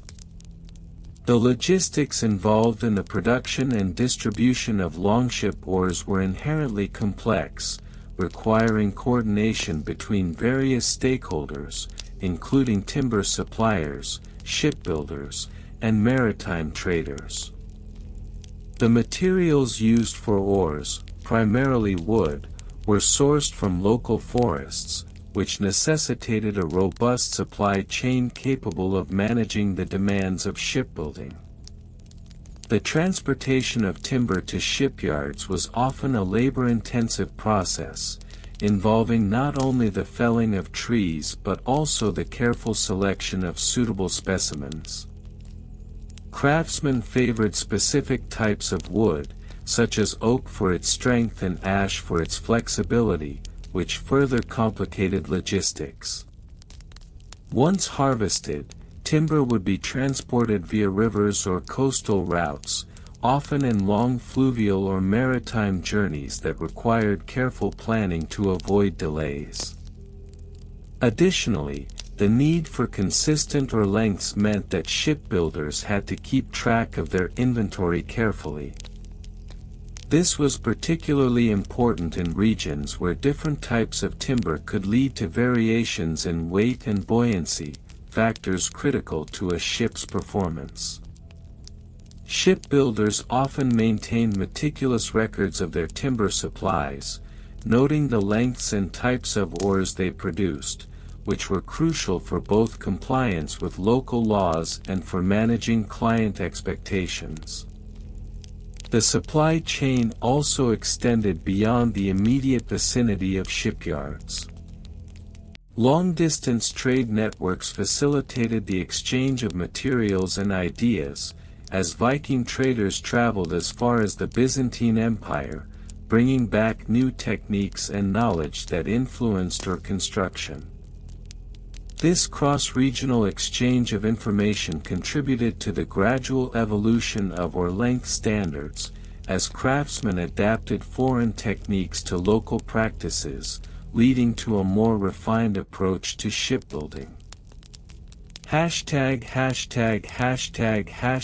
Part 11, Record-Keeping Methods. The methods of record-keeping regarding longship oar lengths and their standardization were rudimentary by modern standards but were nonetheless crucial for maintaining order within Viking maritime society. Most records were kept in the form of oral traditions, passed down from master to apprentice, where the nuances of shipbuilding and/or production were communicated through direct experience rather than written documentation. This reliance on oral history could lead to variations in practices, as each craftsman brought their own interpretation of standards to their work. However, as the Viking Age progressed, the introduction of runic inscriptions and, later, the Latin alphabet began to influence how records were maintained. In some regions, shipbuilders started to document oar dimensions on wooden tablets or using stones as markers, a practice that would later evolve into more formalized documentation systems. These early records often included details such as the type of wood used, the dimensions of the oars, and the names of the craftsmen involved in the production process. Moreover, the establishment of local guilds and associations for shipbuilders led to the creation of more formal records. These organizations often kept detailed logs of their members' activities, including compliance with oar-length regulations. Such documentation served not only as a means of internal oversight but also as a tool for resolving disputes that might arise regarding craftsmanship or standards. In conclusion, the history of Viking Longship Oar-length standardization regulations is a rich and complex narrative that interweaves regional variations, bureaucratic mechanisms, supply chain logistics, and record-keeping methods. The interplay of these elements illustrates the sophisticated nature of Viking maritime culture, revealing a society that, while perhaps seemingly dull and meticulous, was characterized by a deep understanding of the challenges and requirements of seafaring.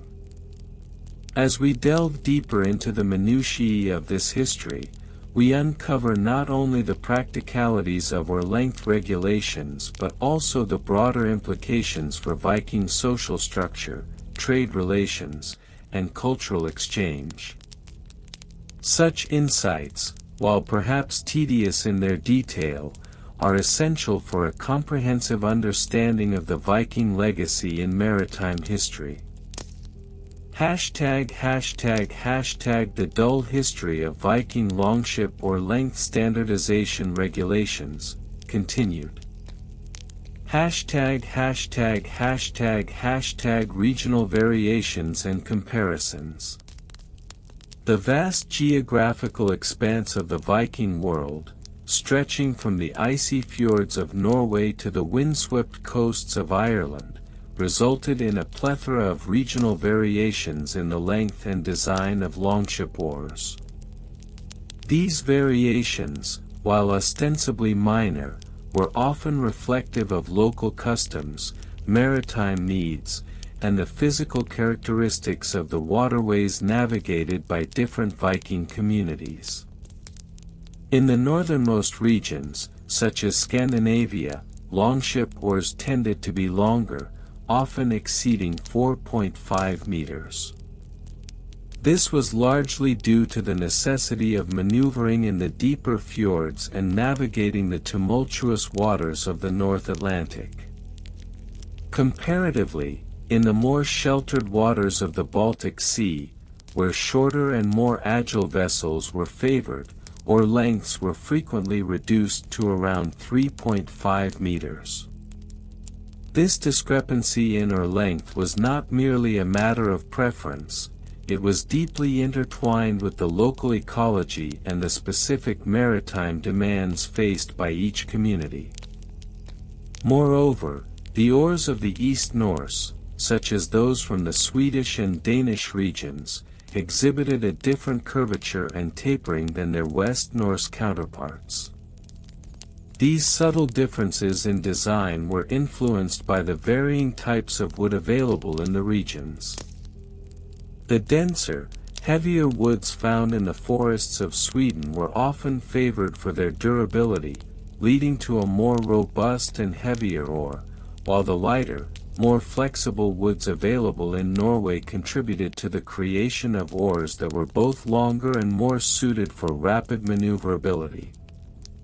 Comparisons across these regions could be further elucidated by examining the archaeological findings from various Viking burial sites. In some instances, the remains of longships were discovered alongside their respective oars, allowing for a direct correlation between the physical attributes of the oars and the specific maritime practices of the region. These findings have been instrumental in understanding not only the practical applications of oar length but also the cultural significance attributed to these instruments of navigation. ## Evolution over different time periods.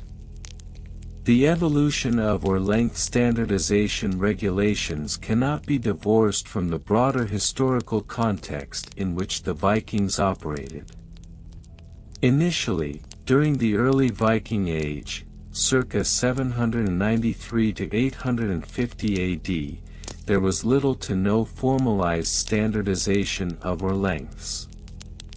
Oars were crafted according to individual preferences and local traditions, leading to a wide range of lengths and designs.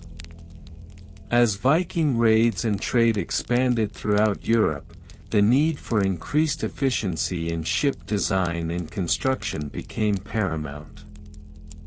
By the mid-Viking Age, circa 850–1000 AD, the need for a more standardized approach to oar lengths began to emerge. This was largely driven by the increasing complexity of naval engagements and the necessity for ships to operate in coordinated formations. The introduction of rudimentary naval codes by chieftains and warlords began to influence the dimensions of longship oars, as ships operated in tandem required compatibility in design. As the Viking Age transitioned into the late medieval period, the advent of more centralized governance in Scandinavian regions led to the codification of oar length regulations. Kings and local rulers began to recognize the strategic advantages of having a standardized fleet capable of rapid mobilization. The establishment of guilds and associations for shipbuilders further propelled the movement towards uniformity in oar lengths, resulting in regulations that stipulated specific dimensions for oars based on the type of vessel and its intended use. Bureaucratic regulations and laws. The bureaucratic framework that underpinned the standardization of longship oar lengths was a gradual development that mirrored the increasing complexity of Viking governance. As various kingdoms consolidated power, the need for order and regulation in maritime activities became evident. Legal codes began to emerge, often drawn from customary practices that had been passed down through generations. One of the earliest known legal documents addressing oar length can be traced back to the 10th century, where a local assembly in Denmark mandated that oars must be no shorter than 3.5 meters for merchant vessels, a regulation aimed at enhancing trade efficiency and ensuring uniformity across the fleet. This was a significant shift from the previously informal practices that had predominated during the early Viking Age. As these regulations evolved, they became more sophisticated. By the 12th century, formalized inspection processes were instituted, whereby appointed officials would measure oars against a standardized benchmark. Failure to comply with the regulations could result in penalties, including fines or the confiscation of non-compliant vessels. Such measures illustrated the increasing importance placed on maritime law and the role of governmental authorities in enforcing compliance. Additionally, these regulations were often tied to broader maritime safety measures. The implementation of oar length standards was viewed as integral to ensuring the seaworthiness of vessels, which was critical for both trade and warfare.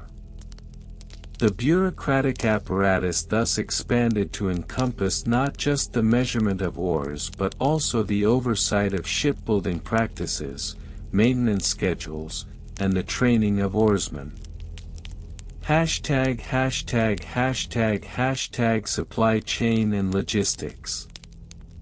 The logistics surrounding the production and distribution of longship oars were as intricate as the maritime operations they supported. The procurement of suitable timber for oar construction necessitated a well-established supply chain that could navigate the challenges of geography and resource availability. Regions rich in suitable timber, such as the forests of Scandinavia, became critical centers for the production of oars. Shipbuilders relied on local wood types, primarily oak and ash, valued for their strength and resilience. Oar production was thus not merely a local endeavor, it necessitated a network of suppliers who could transport timber from remote areas to shipyards, often employing the very vessels for which the oars were being constructed. The logistics of oar production also extended to the tools and techniques employed in the crafting process. The standardization of oar lengths required precise measurements, necessitating the use of calibrated tools. The development of measuring rods, often crafted from sturdy wood or metal, became commonplace in shipyards. These tools facilitated the accurate cutting and shaping of oars to meet the increasingly stringent regulations established by local authorities. Transportation of completed oars to shipbuilding sites was another logistical challenge. Oars were often transported in bulk, necessitating the coordination of multiple vessels and ensuring that they adhered to the prevailing maritime routes to avoid treacherous waters. The supply chain was, therefore, a complex interplay of resource management, labor coordination, and logistical planning that ensured the timely provision of oars to the Viking fleets. Record-keeping methods. The meticulous record-keeping methods employed by Viking societies, particularly in relation to oar length standardization, reveal much about the administrative capabilities of these communities. While written records from the early Viking Age are sparse, the latter part of the Viking Age saw an increase in the documentation of maritime laws and regulations. The introduction of runic inscriptions on wooden tablets and stone markers became a common practice. These inscriptions would often detail the dimensions of oars, the regulations governing their use, and even the names of shipbuilders responsible for compliance. Such records served not only as legal documentation but also as a means of preserving the collective knowledge surrounding shipbuilding practices. In addition to runic inscriptions, oral traditions played a significant role in record keeping. Knowledge was passed down through generations by skilled craftsmen who would recount the dimensions and specifications of oars, as well as the associated regulations. This oral history was complemented by visual aids, such as models and diagrams, which provided a tangible reference for oar dimensions. Moreover, the establishment of guilds and associations for shipbuilders in the later stages of the Viking Age further enhanced record-keeping practices. These organizations often maintained their own archives, documenting not only oar lengths but also innovations in ship design and construction techniques. Such records were crucial for facilitating trade and ensuring that all members adhered to the standardized practices that had been codified. In conclusion, the history of Viking longship oar length standardization regulations is a reflection of the intricate interplay between regional variations, bureaucratic evolution, logistics, and record-keeping methods. The seemingly mundane details of oar lengths reveal a complex societal structure dedicated to maritime efficiency and safety. As we delve deeper into this tedious history, it becomes apparent that the evolution of oar length standards is not merely an academic exercise but a testament to the ingenuity and adaptability of Viking maritime cultures. Part 9, Regional Variations and Comparisons. The history of Viking longship or length standardization regulations cannot be fully understood without considering the regional variations that emerged across the Scandinavian landscape.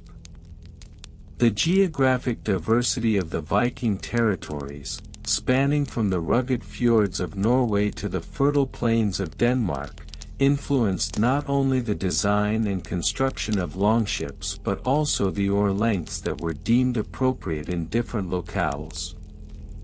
In Norway, where the arduous coastal geography demanded vessels that could navigate narrow inlets and shallow waters, oars tended to be longer, typically ranging from 3.5 to 4.5 meters. These elongated oars provided the necessary leverage to maneuver in such constricted spaces, allowing for better control and agility. The usage of longer oars also reflected the cultural emphasis on seafaring, as the Norwegians relied heavily on their longships for fishing, raiding, and trade. Conversely, in the flatter and more expansive waterways of southern Sweden and Denmark, shorter oars were often favored. Danish longships, for instance, frequently featured oars measuring between 2.5 to 3.5 meters in length. This was largely due to the open waters of the Baltic Sea, where swift currents and prevailing winds required vessels to be lighter and more easily maneuverable. The cultural significance of these differences is noteworthy. While Norwegian longships were often associated with the valor of the Viking Age raiders, Danish ships were seen as vessels of commerce and exploration, necessitating a design that catered to trade expeditions rather than warfare. Furthermore, one must consider the impact of local resources on these regional variations. For instance, the availability of suitable timber for oar production was integral to the oar length standardization. In regions where sturdy oak trees were abundant, longer and more robust oars could be manufactured, allowing for longer oar lengths. In contrast, areas where softer woods like pine were prevalent often resulted in shorter, lighter oars due to the material's limitations. The intersection of geography, culture, and material resources created a rich tapestry of oar lengths across the Viking world, further complicating the establishment of a standardized regulation. Part 10, Evolution over different time periods. The evolution of Viking longship oar length regulations did not occur in a vacuum, rather, it transpired over several centuries, reflecting broader changes in society, technology, and maritime practices. The early Viking Age, circa 793 to 850 AD, saw a relatively informal approach to oar lengths, with individual shipbuilders adhering to traditional practices passed down through generations. During this period, oar lengths were often determined by the shipmaster's personal preference, leading to considerable variation between vessels. As the Viking Age progressed into the mid-9th century, marked by the establishment of more organized raiding expeditions and trade routes, a gradual shift toward standardization began to take shape. This transition can be traced back to the need for efficiency and consistency in shipbuilding, especially as Viking longships were increasingly used for lengthy sea voyages. The introduction of communal shipbuilding practices, where groups of craftsmen collaborated on large-scale projects, necessitated some degree of regulation regarding oar lengths to ensure uniformity across vessels. By the late 10th century, the advent of more sophisticated shipbuilding techniques, including clinker construction, a method where planks are overlapped rather than butted, enabled builders to experiment with longer oars without compromising structural integrity. Consequently, oar lengths began to increase, with regulations emerging that suggested a range of 3.5 to 5 meters as optimal for a balanced blend of speed and control. This period also saw the rise of influential figures, such as Harold Hardrada, who sought to impose regulations on shipbuilding practices across their territories, further entrenching the push toward standardization. The 11th century heralded yet another evolution, as Viking longships transitioned from predominantly raiding vessels to multifunctional crafts suited for exploration and trade. The increasing importance of trade routes necessitated ships that could withstand longer voyages in diverse maritime conditions. As a result, established oar length regulations became more formalized, with local assemblies known as thing gatherings frequently debating and enacting laws surrounding shipbuilding, including oar specifications. The culmination of this evolution can be seen in the surviving sagas and legal codes that codified shipbuilding practices, reflecting a concerted effort to standardize oar lengths across the Viking territories. Part 11. Bureaucratic regulations and laws. The establishment of bureaucratic regulations concerning Viking longship oar lengths was a complex process that mirrored the political and social structures of the time. As Viking society evolved, so too did the mechanisms through which laws were created and enforced. The Thing, a local assembly of free men, played a crucial role in the development of maritime laws and regulations, including those pertaining to oar length. During the late Viking Age, these gatherings became increasingly formalized, with specific roles assigned to law speakers and other officials responsible for maintaining order and continuity in legal matters. The need for maritime regulations arose not only from the practical aspects of shipbuilding but also from the growing desire to assert territorial claims and foster trade relationships. As a result, assemblies began to draft and codify laws that specified acceptable oar lengths, often correlating these regulations with ship dimensions and intended use. An intriguing example can be found in the Law of the Icelanders, a compilation of legal statutes that emerged in the early 12th century. This document included provisions that stipulated oar length for various classes of ships, reflecting the significance of maritime law in regulating trade and navigation. Such regulations were not merely arbitrary.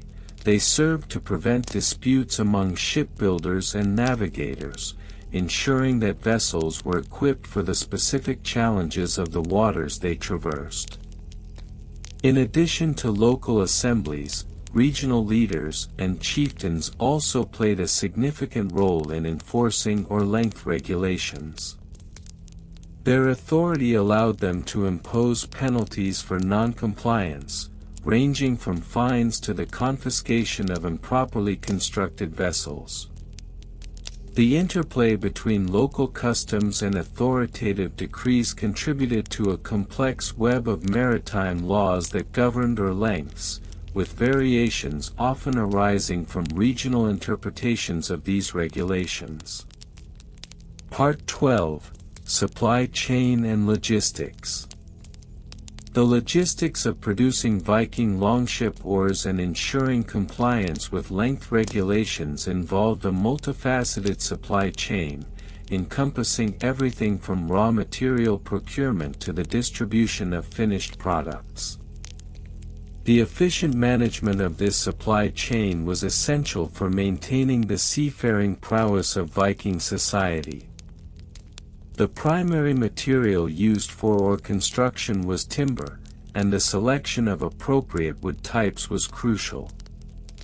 Oak, due to its strength and durability, was the preferred choice for longer oars, while lighter woods like ash were favored for shorter variations.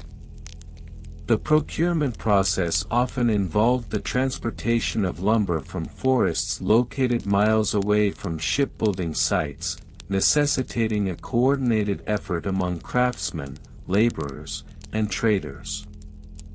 Once the timber was harvested, it underwent a series of processes to prepare it for oar production.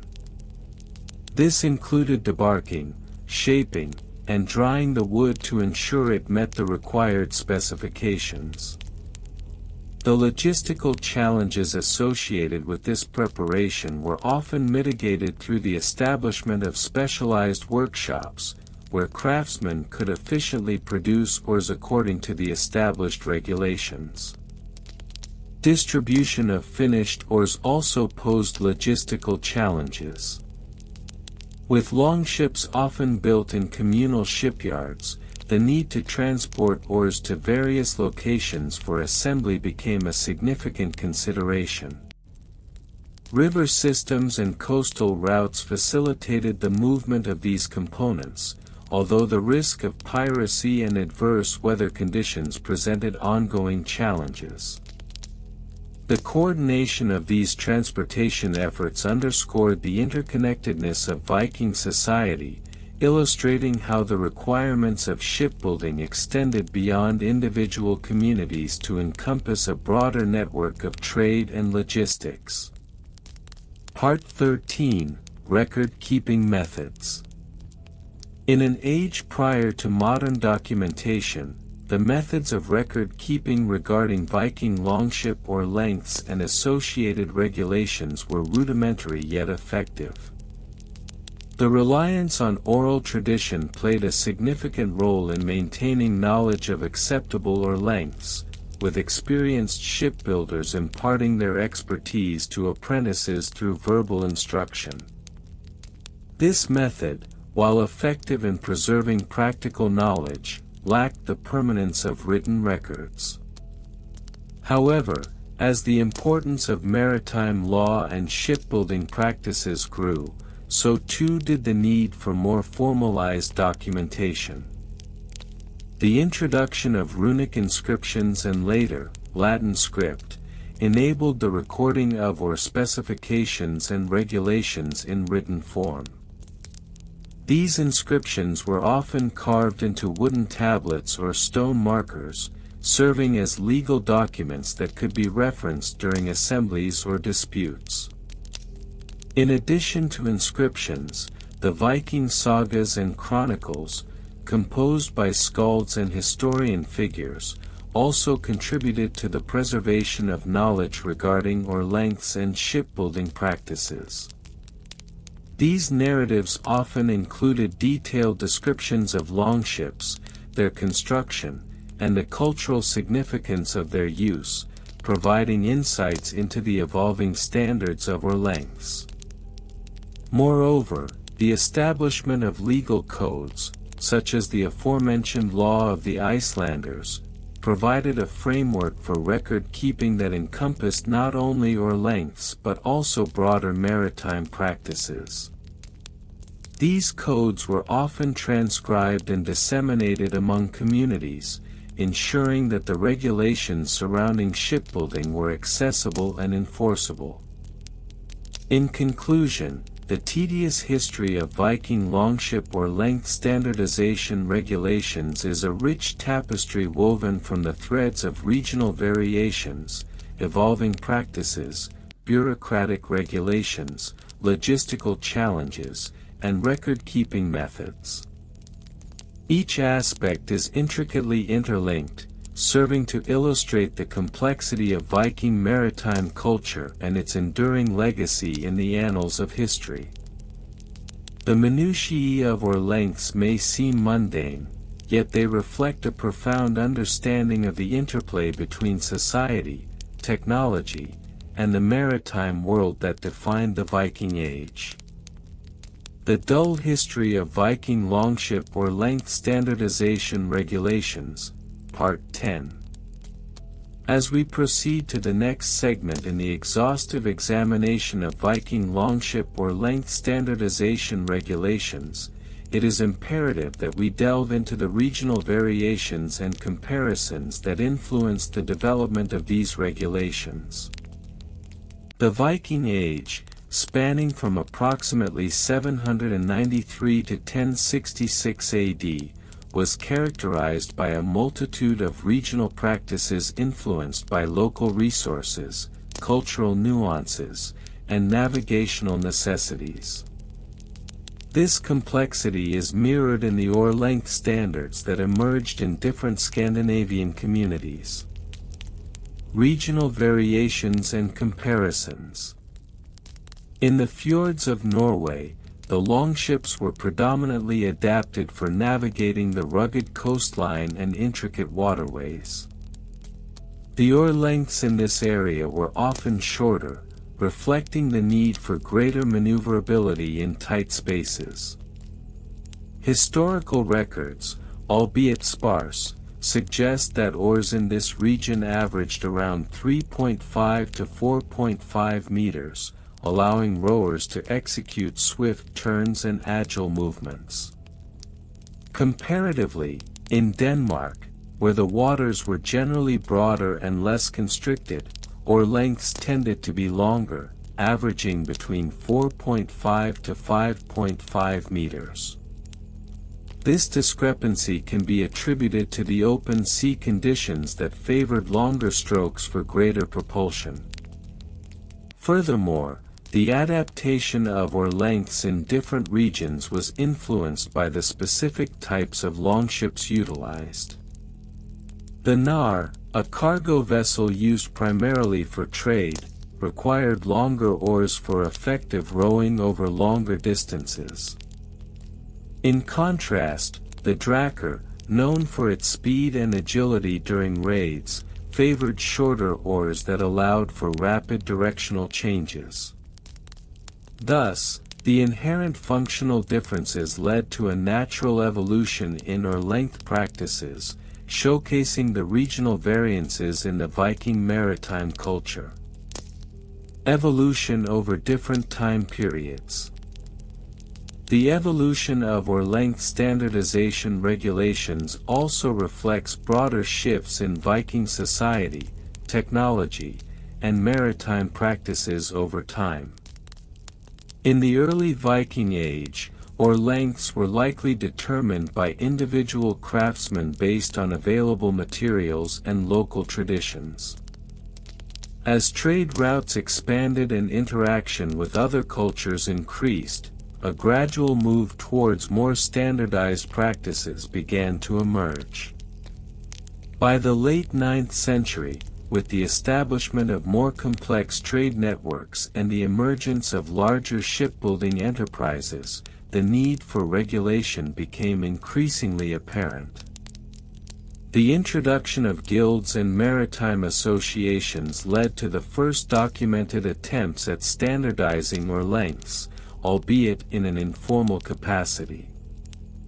These early regulations often varied significantly from one guild to another, with discrepancies noted even within the same geographical area. It was not until the 10th century, with the consolidation of power under various chieftains and the rise of early monarchs, that formalized regulations began to take shape. The establishment of regulatory frameworks was further propelled by the increasing necessity for ships to be built to specific specifications to meet the demands of warfare and trade. It is during this period that we observe the first official decrees regarding oar lengths, which stipulated that oars must conform to a certain length depending on the type of vessel. This was a pivotal moment in the evolution of maritime practices, as it marked the transition from individual artisan craftsmanship to a more bureaucratic approach to shipbuilding. Bureaucratic regulations and laws. The bureaucratic evolution surrounding oar length regulations can be traced through a series of decrees, charters, and local laws that emerged in response to the growing complexity of Viking maritime activities. While many of these documents have been lost to time, references can be found in sagas, legal codes, and other historical texts that provide insight into the formalization of oar length standards. One notable example is the Gulating Law, which was established in Norway around the 10th century. This compilation of legal codes included stipulations regarding shipbuilding practices, including the specific requirements for oar dimensions. The Gulating Law served as a model for various other regions, leading to the establishment of similar codes in Denmark and Sweden. These laws often outlined penalties for non-compliance, underscoring the seriousness with which oar length regulations were regarded within Viking society. Additionally, the establishment of maritime courts played a significant role in the enforcement of these regulations. Disputes over ship specifications, including oar lengths, were often brought before these courts, where judges would adjudicate based on existing laws and regulations. The bureaucratic framework that emerged not only standardized practices but also ensured accountability among shipbuilders and craftsmen. Supply chain and logistics.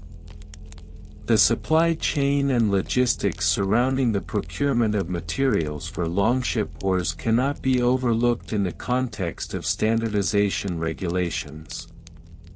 The Viking Age was characterized by a decentralized economy with regional variations in available resources.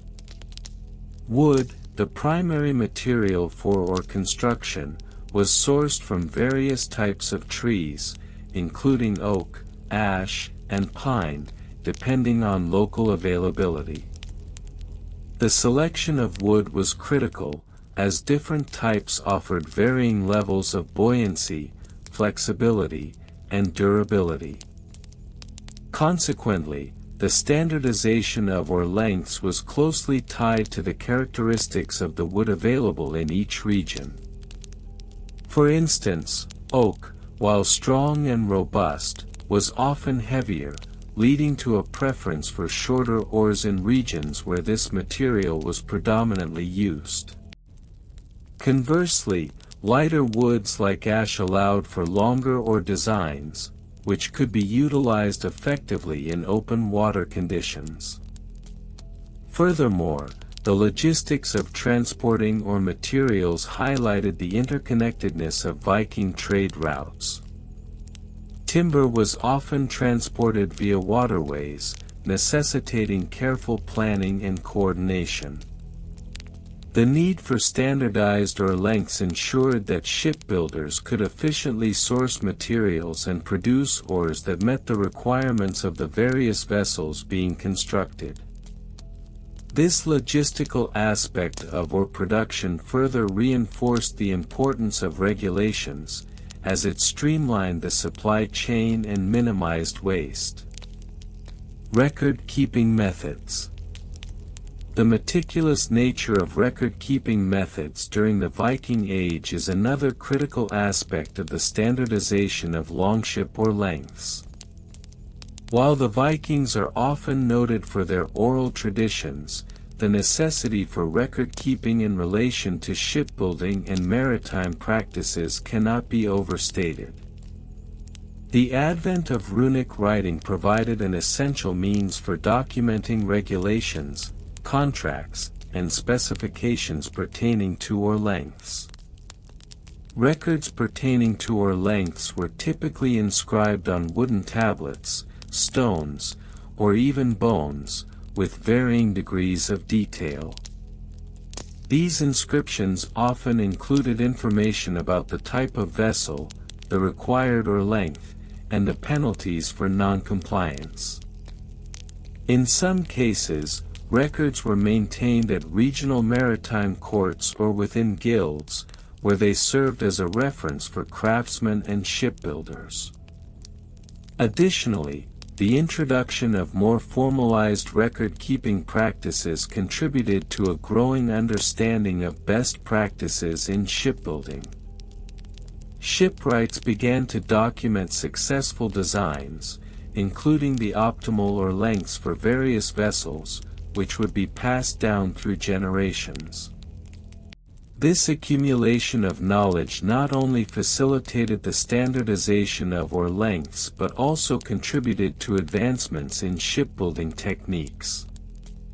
In conclusion, the history of Viking Longship Oar length standardization regulations is a multifaceted narrative that intertwines regional variations, bureaucratic evolution, supply chain logistics, and record-keeping practices. As we have explored in this discourse, the complexities of maritime culture during the Viking Age necessitated a degree of standardization that was both practical and essential for the continued success of their seafaring endeavors. While the specifics of these regulations may seem mundane, they reflect the intricate tapestry of Viking life and their remarkable adaptations to the challenges presented by their environment.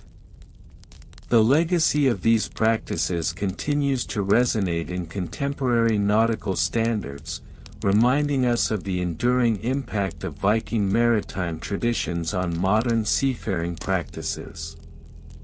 Thus, we arrive at the conclusion of this segment, which, while seemingly tedious, is an essential component of the broader narrative surrounding Viking longship oar length standardization regulations. Future discussions will continue to explore this vast and intricate history, shedding light on additional aspects that contribute to our understanding of this captivating yet often overlooked facet of Viking maritime culture.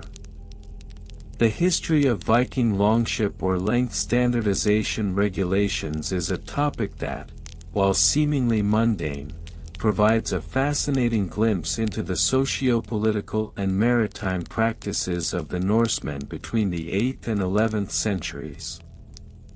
This narrative will delve into various aspects of this subject, particularly focusing on minor historical figures, case studies, comparative analysis with other regions, archaeological findings, and plausible primary source quotations that add depth to an already intricate subject. ### minor historical figures and their roles.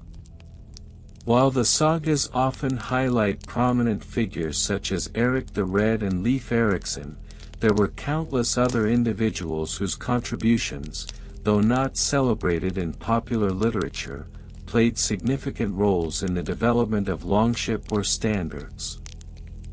One such figure is Sigurd the Builder, a lesser-known shipwright from the late 9th century. Sigurd was instrumental in the construction of longships that adhered to specific regulations regarding oar length, which were crucial for maintaining the balance and speed of the vessels. Sigurd's workshop, located in the fjords of Norway, became a hub for shipbuilding innovation. According to local lore, Sigurd would often proclaim, "Naught can outpace the swift oar, yet naught can sink a ship with an oar too long." His insistence on oar length standardization stemmed from a series of accidents where improperly sized oars led to catastrophic failures during raids and explorations. Sigurd's practices, however, were not codified until years later, demonstrating the gradual acceptance of standardized regulations within the maritime community.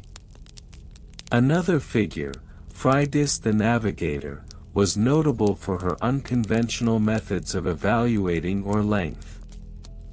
Freydis, who lived during the early 10th century, would employ a rudimentary system based on the height of the ship's crew members to determine optimal oar lengths. Her contributions, documented in minor sagas, illustrate an early attempt at ergonomic design in shipbuilding, albeit lacking the rigorous scientific methodology that would come later. Specific case studies with dates. One of the earliest documented cases of oar-length standardization can be traced back to the Council of Skyringsel in 872 AD.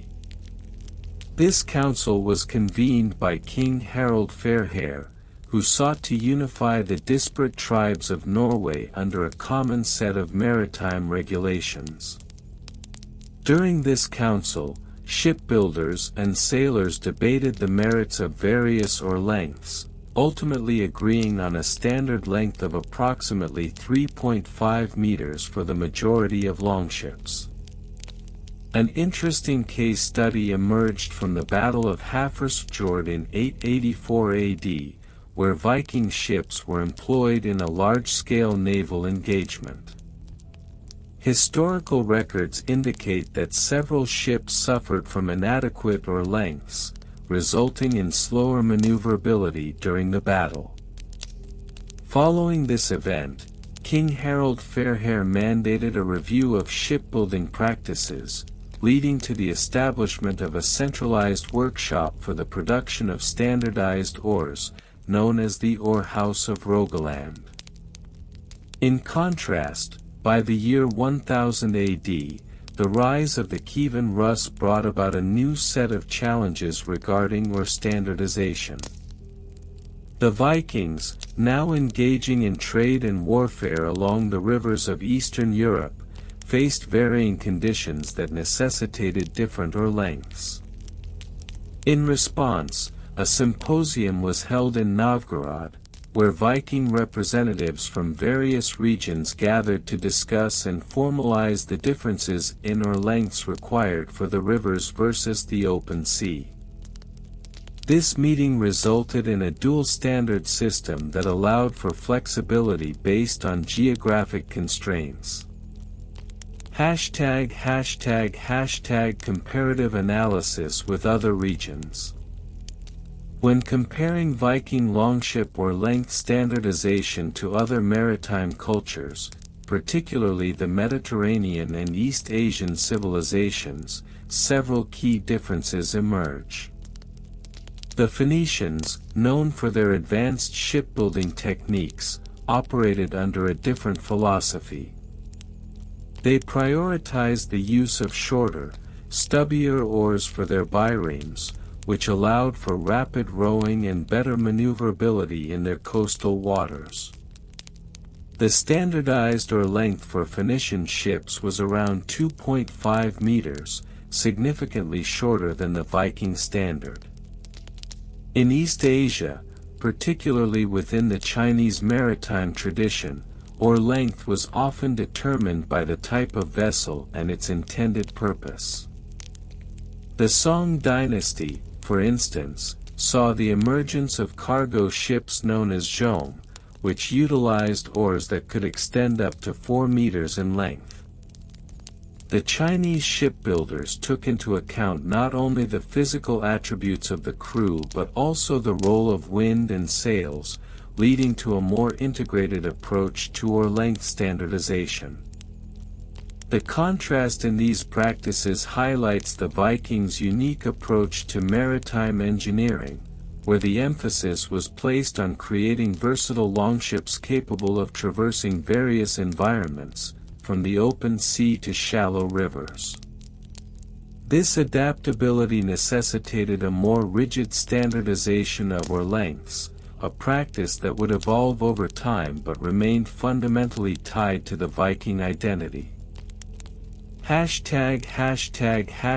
Archaeological findings and interpretations. Archaeological excavations across Scandinavia have yielded invaluable insights into the practices surrounding Viking longship oar length standardization. Sites such as the Gokstad ship burial in Norway, dating back to around 890 AD, revealed evidence of standardized oars interred with the vessel. These oars were remarkably uniform in size, measuring approximately 3.5 meters, aligning with the regulations from the earlier Council of Skyringsel. Additionally, the Oseberg ship, excavated in 1904, provided further evidence of oar standardization through the discovery of oar locks and associated artifacts. The oar locks, intricately carved and showing signs of wear, indicate that the oars were frequently used and maintained to meet specific lengths. The careful craftsmanship of these artifacts suggests a societal emphasis on the importance of adhering to standardized measurements, as improper oar lengths could lead to suboptimal performance during voyages. Interpretations of these findings have led scholars to propose that the standardization of oar lengths was not merely a matter of practicality but was also tied to notions of identity and community among the Norse. The uniformity of oar lengths may have served as a symbol of unity among different Viking clans and tribes, fostering a sense of shared maritime culture. ### primary source quotations, invented but plausible. To further enrich our understanding, let us consider some plausible primary source quotations that reflect the attitudes towards oar length standardization among the Vikings. 1. From a shipwright's journal dated 880 AD, in the crafting of oars, we bind ourselves to the wisdom of our forebears, for a ship is only as swift as the oar that guides it. Let not the folly of the unmeasured lead us astray upon the restless seas. 2. A decree by King Harold Fairhair, circa 872 AD, by the strength of my hand and the heart of our kin, all ships shall bear oars of equal measure, lest we be cast adrift in the tides of discord. For as the oar finds the water, so too must our people find unity. 3. A lamentation from Friedis the Navigator, around 925 AD, though the sea is vast and the skies above tempestuous, let our oars be forged in the fires of reason. It is the length of the oar that binds us to the waves, a measure that speaks of our shared journey. 4. An entry from the log of a Viking trader in 980 AD, as I sailed down the rivers of the Rus, I marveled at the oars of my brethren, varied in length but unified in purpose. Each pull upon the oar tells a tale of our travels and our trials, a testament to the bonds we share. 5. A philosophical treatise by an anonymous Norse scholar, circa 1000 AD, to measure an oar is to measure one's fate upon the waters, for in the length lies the power of navigation, the balance of journeying forth into the unknown, and the wisdom of those who came before. ###conclusion. The dull history of Viking Longship Oar length standardization regulations, while seemingly trivial, encapsulates the complexity of Viking maritime culture, the interplay of technology and tradition, and the evolution of naval practices across centuries. Through the examination of minor historical figures, specific case studies, comparative analysis, archaeological findings, and the inclusion of plausible primary source quotations, we have uncovered the layers of meaning that underpin this seemingly mundane topic. As we continue to explore the depths of this subject, it becomes clear that the Vikings were not merely a group of marauders. They were skilled navigators and shipbuilders whose innovations in oar length standardization reflect a broader understanding of community, identity, and the relentless pursuit of mastery over the seas.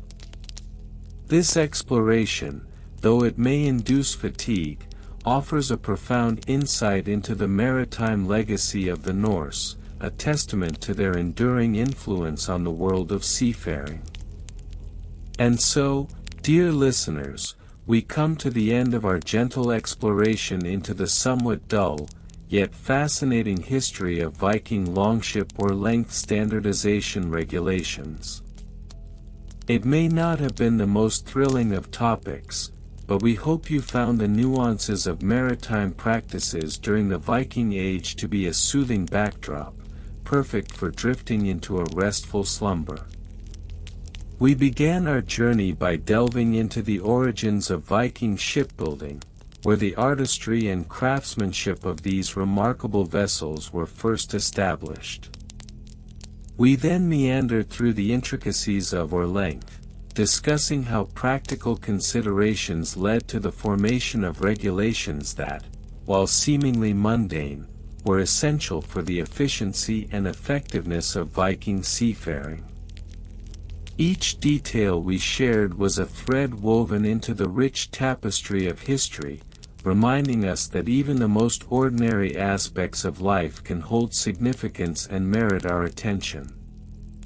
As we reflect on the long journey we've taken together, it's important to acknowledge that history, no matter how dull it may seem at first glance, is filled with stories of human endeavor and ingenuity. The Vikings may have been known for their fierce battles and explorations, but the standardization of something as simple as an oar length showcases their attention to detail and commitment to mastery in all facets of life.